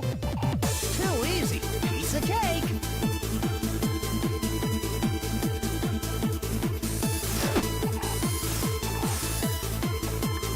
Now I'll show you. Or people just kind of mixed and matched different source materials for characters without really thinking about it. Okay, let me explain that better. I feel like that didn't make any sense. You know how when Sonic Generations came out, it kind of defined modern Sonic and classic Sonic as like two separate characters almost? I feel like that same mentality spread onto other fan bases. Like, with the Sonic fight in Boshi, Sonic uses his Sonic 3 sprite. There's Sonic 1 music and platforms. Eggman is from like Sonic 2 or something. And Sonic himself uses Jason Griffith voice lines from Brawl. It's something that people on Twitter would make fun of nowadays, calling it retro slop or whatever the fuck they say. But back then, we kind of just accepted this shit and it wasn't a big deal at all. Like, if Boshi was made by someone in the 2020s, they'd have his voice lines be from the OVA or Jaleel White or some shit, I don't know. They wouldn't have you fight Super Mario Bros. Mario in the Mario Bros. Arcade game, which is kinda lame. I kinda like the whole cobbled look together of Boshi as a whole. There's also a secret boss fight against Kappa, the emote. Everyone spam Kappa in the chat, and let's get a nice loud Kappa. No, you guys. So, let's try again. They weren't even excited for us. Kappa. This is cringy. I'm sorry. Cringe compilation. For those of you who are too young to remember, this is an emoji people used to use on Twitch to indicate that they're rage baiting someone. What I find interesting about this reference is that, again, this wasn't a Twitch streamer game, but a Justin TV game, so you fight him on the chat box from Justin TV. Kind of makes it a bit more charming. I'd imagine the Kappa meme hadn't even hit the wider internet yet. The chat box even has Easter eggs where various people from the community would send messages. I mean, of course you can't read the fucking messages because the screen shakes every time Kappa does anything, but, you know, look, when you beat him, the chat messages get all positive. Come on, that's cute. Don't lie, that's cute. Boshi has a bunch of playable characters, which is pretty cool. Like, playable versions of most of the bosses, the Kid, Dark Boshi, characters from other games by Solgren, and, Pedo Bear. What sick fucking bastard is playing through I Wanna Be the Boshi as Pedo Bear? For those who are too young to remember, this character is a not like us Diddy blood. I don't know why you wouldn't just play as Boshi though. I mean, I do know why, since some of the characters have their own little differences, but Boshi's design is kinda awesome. He's literally just a caution sign with two little nub legs and a pistol. I don't really know what inspired Boshi's design. Maybe Boshi, the streamer, just had like a caution sign as his PFP, which is a really funny image in my head, but it's such an abstracted idea of a platform protagonist. I love it so much. Peak character design. Boshi's also pretty popular speedrunners. Witwix has some pretty funny runs of it at GDQ. So he just made an infinitely harder, similarly veined game. And it's a mess. Don't play it. The character I'm using, Quadric, is, he's from Solgren's, one of his earlier games called Quadric. Don't play that either. Although his new game, Wings of V, I hear is okay. Don't play that either. If you're looking for the Solgren game library, this is it. He has about 50 games, but just don't play them. I Wanna Be the Boshi is a really creative I Wanna Be the Guy fan game that's up there with Board Game Online and Mugen as the holy trinity of video games that are perfect encapsulations of what the internet was like when Obama was still in his first term. It kinda sucks to play nowadays, especially today when a lot of modern fan games have more honest difficulty, non-mashy boss fights, better physics, and probably funnier bits, but I'm happy it exists because something as meme-filled as it would suck ass today if it was made today. There would be like a chicken jockey boss fight. Instead of finding Chocolate Rain in a CD, you'd find like Dave Blunts or some shit. Instead of Pedo Bear, you'd be able to play as like Pedo Typhlosion. There would be a You're Gonna Get Graped mode. Also, shout out to I Wanna Be the Fan game, which is older than Boshi, being released in 2008, and probably was the first fan game that's still remembered to this day. It was pretty ambitious, being a full-ass game. It's got a cool boss fight where you fight GLaDOS, with possibly the worst drawing of GLaDOS I've ever seen. There's a cool Pokemon part. You guys like Pokemon. And the final boss is Sticky Keys, a reference to the jump button being shift in the original Guy for whatever reason. I Wanna Kill the Guy is a pretty notable early fan game too, released in 2011. Though it was never finished, there's this pretty iconic boss fight against Curly from Cave Story, where you gotta Friday Night Parappa battle her while Night of Nights plays.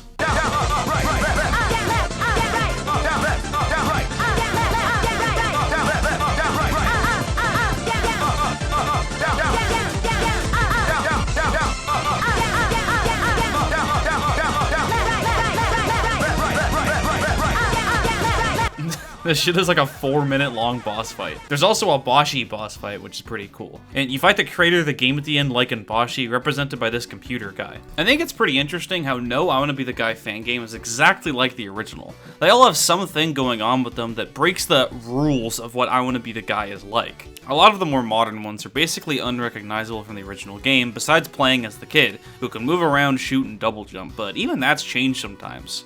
A lot forgo the whole retro game thing and have boss fights and obstacles that are references to more modern games, or internet memes, inside jokes, other I Wanna Be the Guy fan games, and even some shit they just made up. I can see some people not liking this, but I think it's really cool. The original game was pretty self-indulgent, right? Like, you could definitely tell Kayan's bias towards fighting games, and also just had random shit that he felt like putting in, even if it didn't pertain to the overarching retro game theme. And it kinda seems like people followed in those footsteps, and just put random stuff that they like in their games, making each one feel a lot more personal. The game has basically become a canvas for whatever the developer wants at this point, and it's resulted in some really interesting stuff, since there's a surprisingly diverse amount of people who make fan games. Western fan games and Eastern fan games, for example, are two entirely different communities that feel super distinct from one another. There are a few main genres of fan games, according to the intro page listed on the top of deliciousfruit.com, and they all focus on a specific aspect of the original game's design. Like, if someone's favorite part of I Wanna Be the Guy was precise jumps through spikes, then there's Needle games, which focus on super precise platforming. An example of this is Not Another Needle game, made by the same guy who made I Wanna Kill the Guy. There's not as many funny bits in this one as there are in something like Guy or Boshi, but it makes up for it by just being super creative and having diverse challenges and gimmicks. Crimson Needle 3 is another one that's really cool looking. Has fucking Soothsayer by Buckethead as the final level music. I really like the visual style these games like going for. The best ones always surprise you with their art direction, since otherwise it would get kinda samey, especially since the source material's, a bit homely. A somewhat underrated fan game that I don't see many people talking about is a super planet called KG.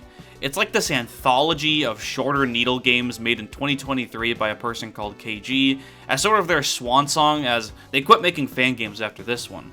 I absolutely adore the visuals in this game. They have this cool mix of pixel art, drawings, and just straight up real photographs that I always appreciate whenever I see games do. More games should use real images in their art direction. It might look a little wacky to some, but I always thought it looked cool. The soundtrack to Super Planet, like most other I Wanna Be the Guy fan games, is taken from other places, but KG has some really good music taste. It's composed of like Brian Eno and Masayoshi Takanaka, and there's this Bowser's Castle looking level that uses Battle Cry by Nujabes for no clear reason other than it's cool. Something I really appreciate about a lot of more modern I Wanna Be the Guy fan games is that since there aren't a whole lot of people who regularly play them, they feel very self-indulgent, even more so than the original game. Super Planet using copyrighted music might mean that no one besides small streamers will stream it, but it doesn't really seem like it's aiming to be this big internet sensation. Most I Wanna Be the Guy fan games don't, since it's such a niche thing to be into. The hub world for this game has fucking Discord screenshots from their friends. People who are into dodging projectiles from bosses, but weren't so much into mashing and shooting them, would probably like avoidance games, which have bosses that you're kinda just supposed to survive. One of the first games to have this was apparently this boss from I Wanna Be the Love Trap, where you fight this big Miku PNG who shoots fruit at you, with each shot timed to the music playing, which is Disappearance of Hatsune Miku. This fight is referenced in a fuck ton of I Wanna Be the Guy fan games, becoming one of the community's most favorite inside jokes. Same with Colonel Schwarlitz from Dodonpachi. Yeah, he shows up a bunch because of his first appearance in a game called I Wanna Be the Black. Can I say that? Yeah, most avoidance games are kind of these light show music videos where the kid is waddling around on the bottom of the screen trying to, avoid everything. A lot of these are Vocaloid songs, but people can really do anything with them. Here, for this one, I can give an example of one I actually played with video proof. Fans of this channel might be aware of what I'm talking about and have been wondering why I haven't brought it up yet. Don't touch that mouse. You're watching Badlands Chugs.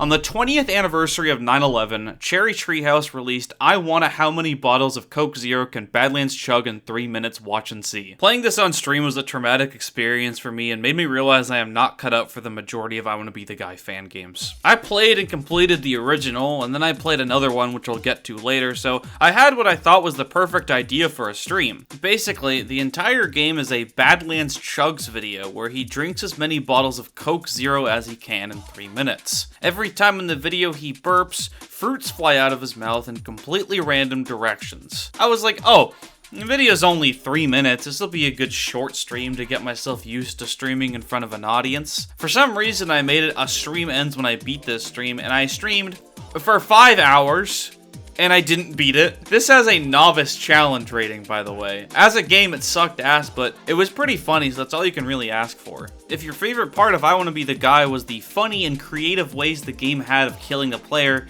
it's possible you might like trap games, which pretty much only exist to fuck with you. I Wanna Have a Good Wi-Fi is a pretty good example of that.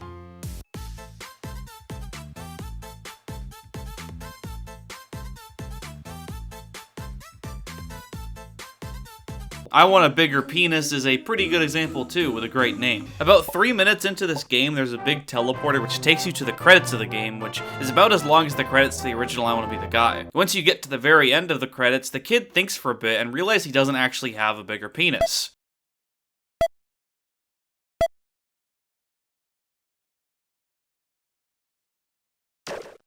So he kills himself. That's fine, the right wall is actually breakable, so you can just continue on with your bit. You actually do end up getting a bigger penis halfway through the game, which you can extend forward and backward as you wish, which opens up new gameplay opportunities. No, I'm not joking. Like, you can extend your penis to land on a platform and...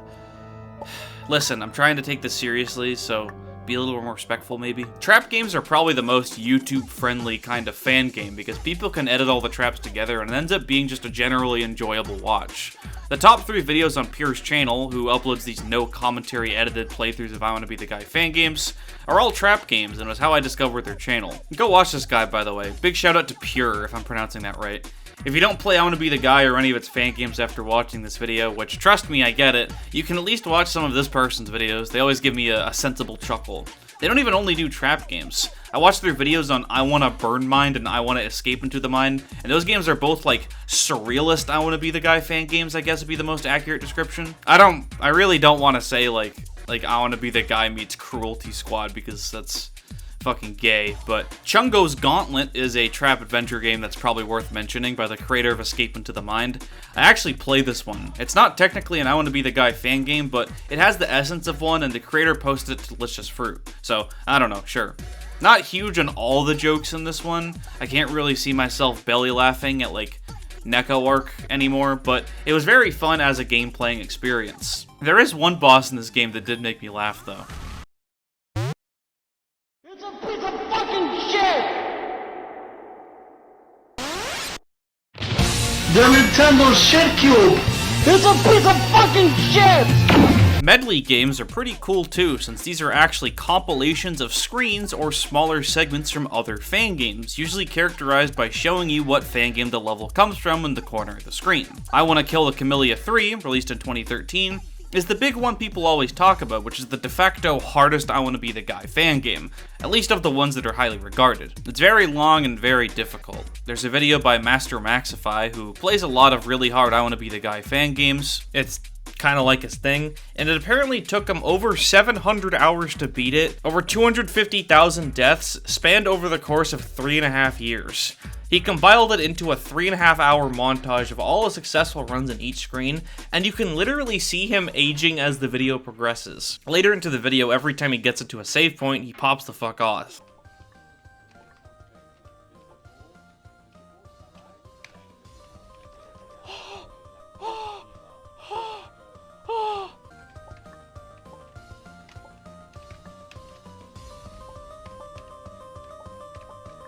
Yeah!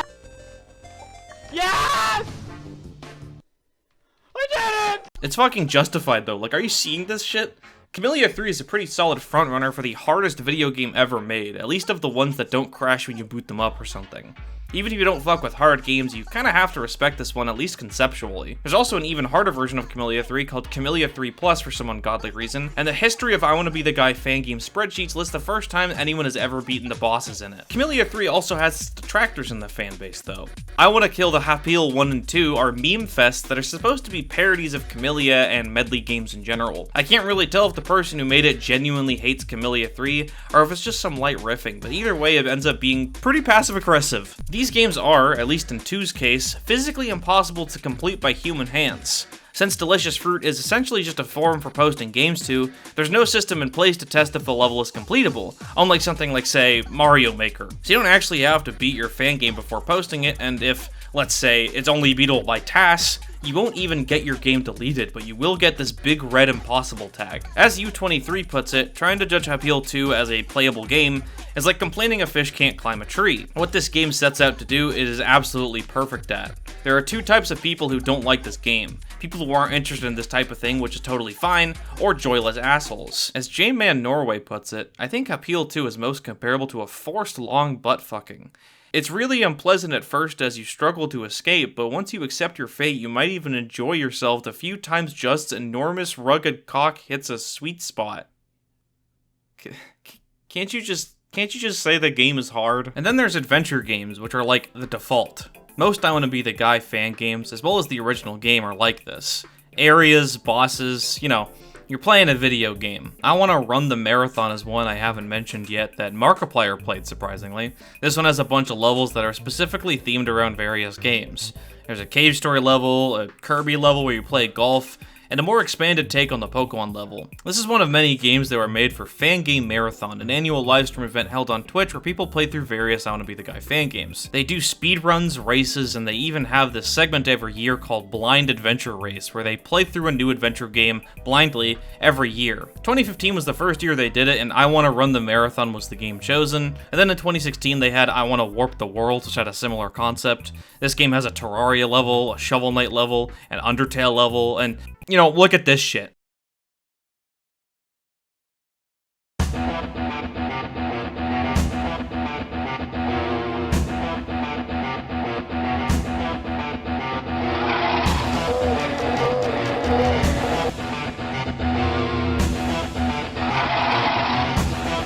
Now you're just showing off. Getting into miscellaneous fan stuff, I also find I Wanna Start a Party pretty cool. It's this fan game that's formatted like Mario Party. I've never been able to pull friends together to play it, but it definitely seems like a lot of fun. People like putting games in I Wanna Be the Guy, but they also like putting I Wanna Be the Guy in other games. There's I Wanna Test the Game, which is this Roblox version that's pretty cool.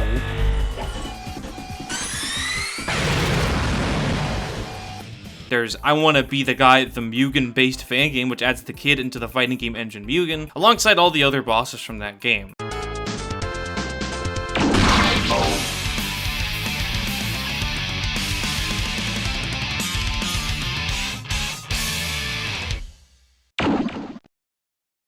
More for my score. I'm pretty sure there's a Geometry Dash level based on the game. What else can I talk about? I Wanna Maker is pretty cool. It's a game that's actually available to download for free on Steam, and it's kind of just Mario Maker if it was awesome. You get to make your own Wanna levels, which is cool. It's a bit more restricted than, you know, making your own full games, but I think it's huge for people looking to get into it without wanting to learn code. Battle Kid Fortress of Peril is a homebrew NES game that was released in 2010, and it was very clearly inspired by Guy. I mean, just look at the sprite. Another cool adventure game was released all the way back in 2012 called I Wanna Be the Guy Gaiden. It was made by Kayan. Yeah, this one isn't actually a fan game. Revealed at EVO 2012, no, that's not a joke. Take out! Go, go, go, go! Oh my god! Oh my god! Oh my god! Oh my god! It was supposed to be the official sequel, or I guess prequel, to the original I Wanna Be the Guy. However, it never got finished, with the last demo only going up to stage 1-3, where the first and I guess final boss is Bald Bull from Punch-Out. You play as the Lad in this game, who's a recolored kid with a charge shot and a grappling hook. The game was honestly super ambitious and had a ton of production value and creativity going into it since, you know, it's the original creator of the game. Even though there were only 3 stages ever made for the game, they were still 3 really cool and interesting levels. Every level ended in a boss or a mini-boss, with 1-1 ending in fighting Donkey Kong from Donkey Kong, and 1-2 ending in fighting Sagat from Street Fighter. Many see this game as missed potential, and honestly it's kinda hard not to see it as that.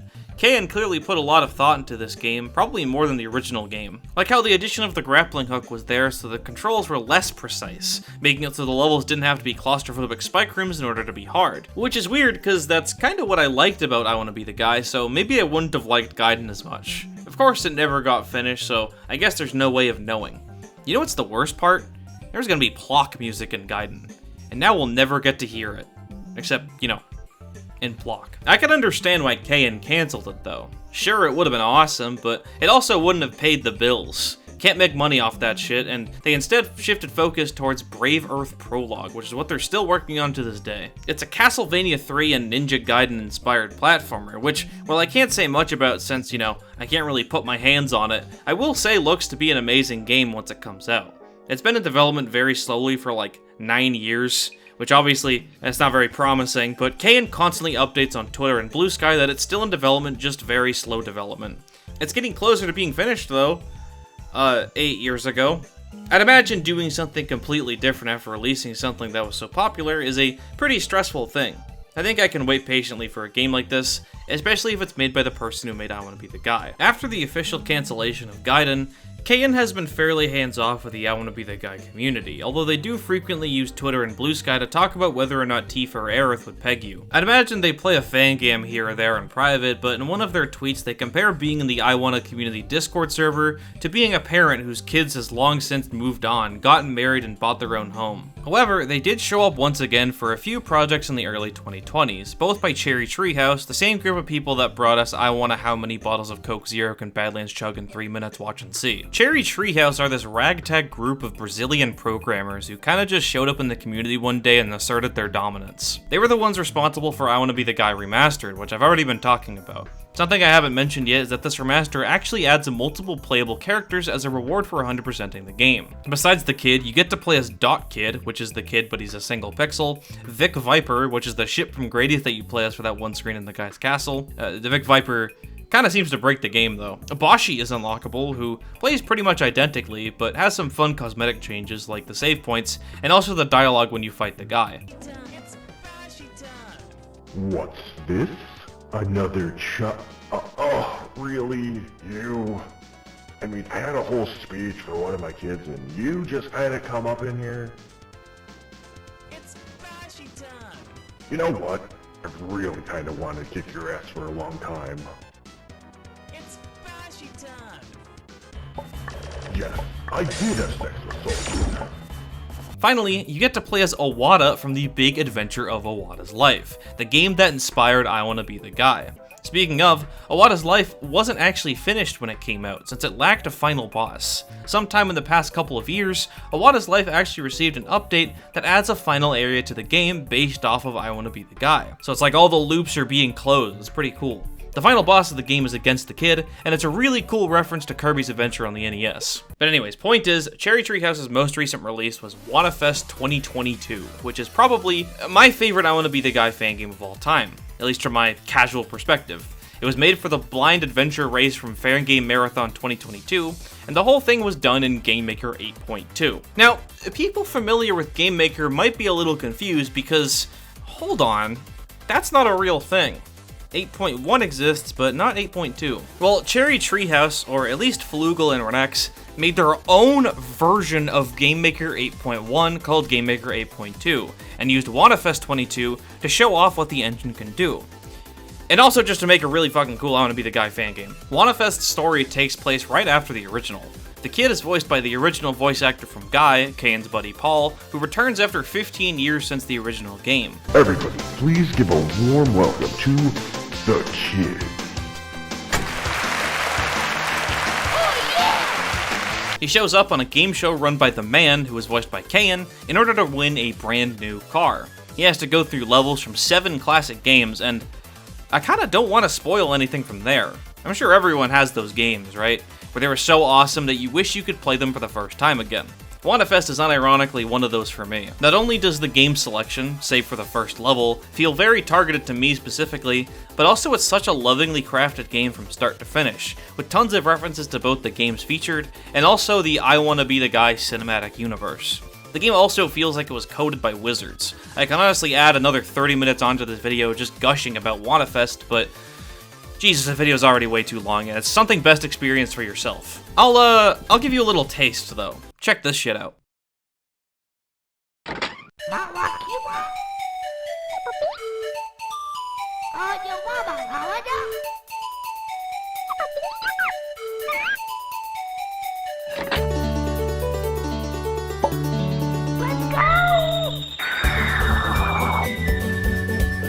This is just fucking Klonoa. Like straight up, you're playing the first couple levels from Klonoa, but edited to be way harder.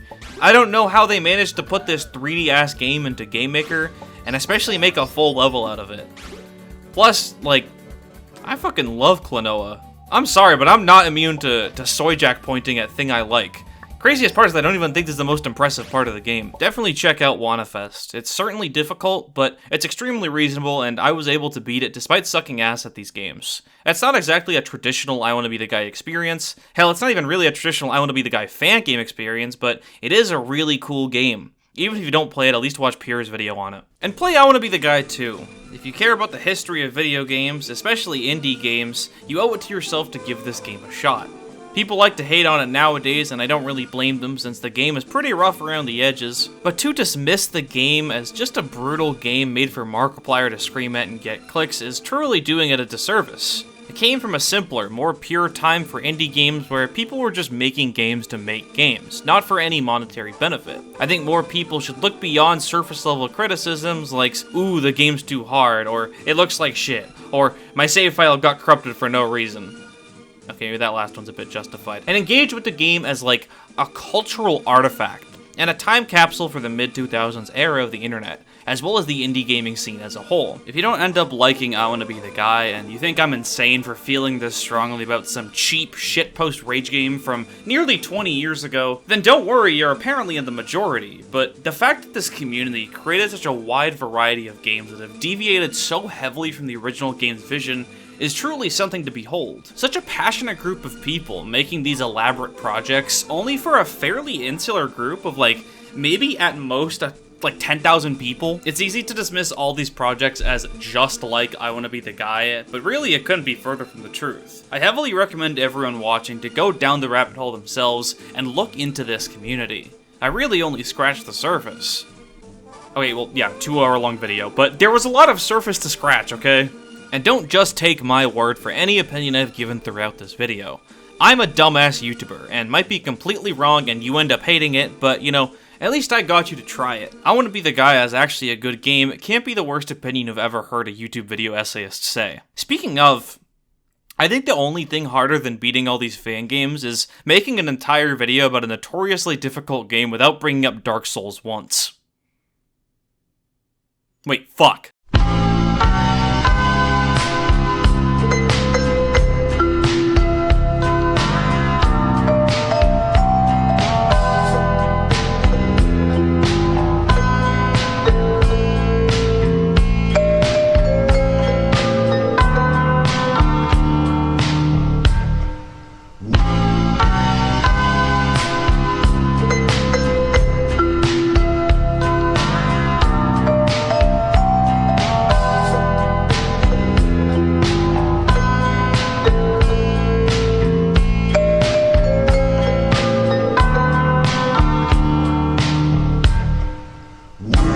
Thank you to Alexandra Giller, The Mungler, Nocturnal Luna, Anonymous S, Mika Miyota, Orc Awesome, Username Not Found, Soupy, Retrotome, Ezra Valenti, Shroomish, Salute to the Lost, Snail Demon, Bagasso Swaggus, Original but Unfunny, 80 Constant, Queen of Guagua, Hollowed, and Jestpede.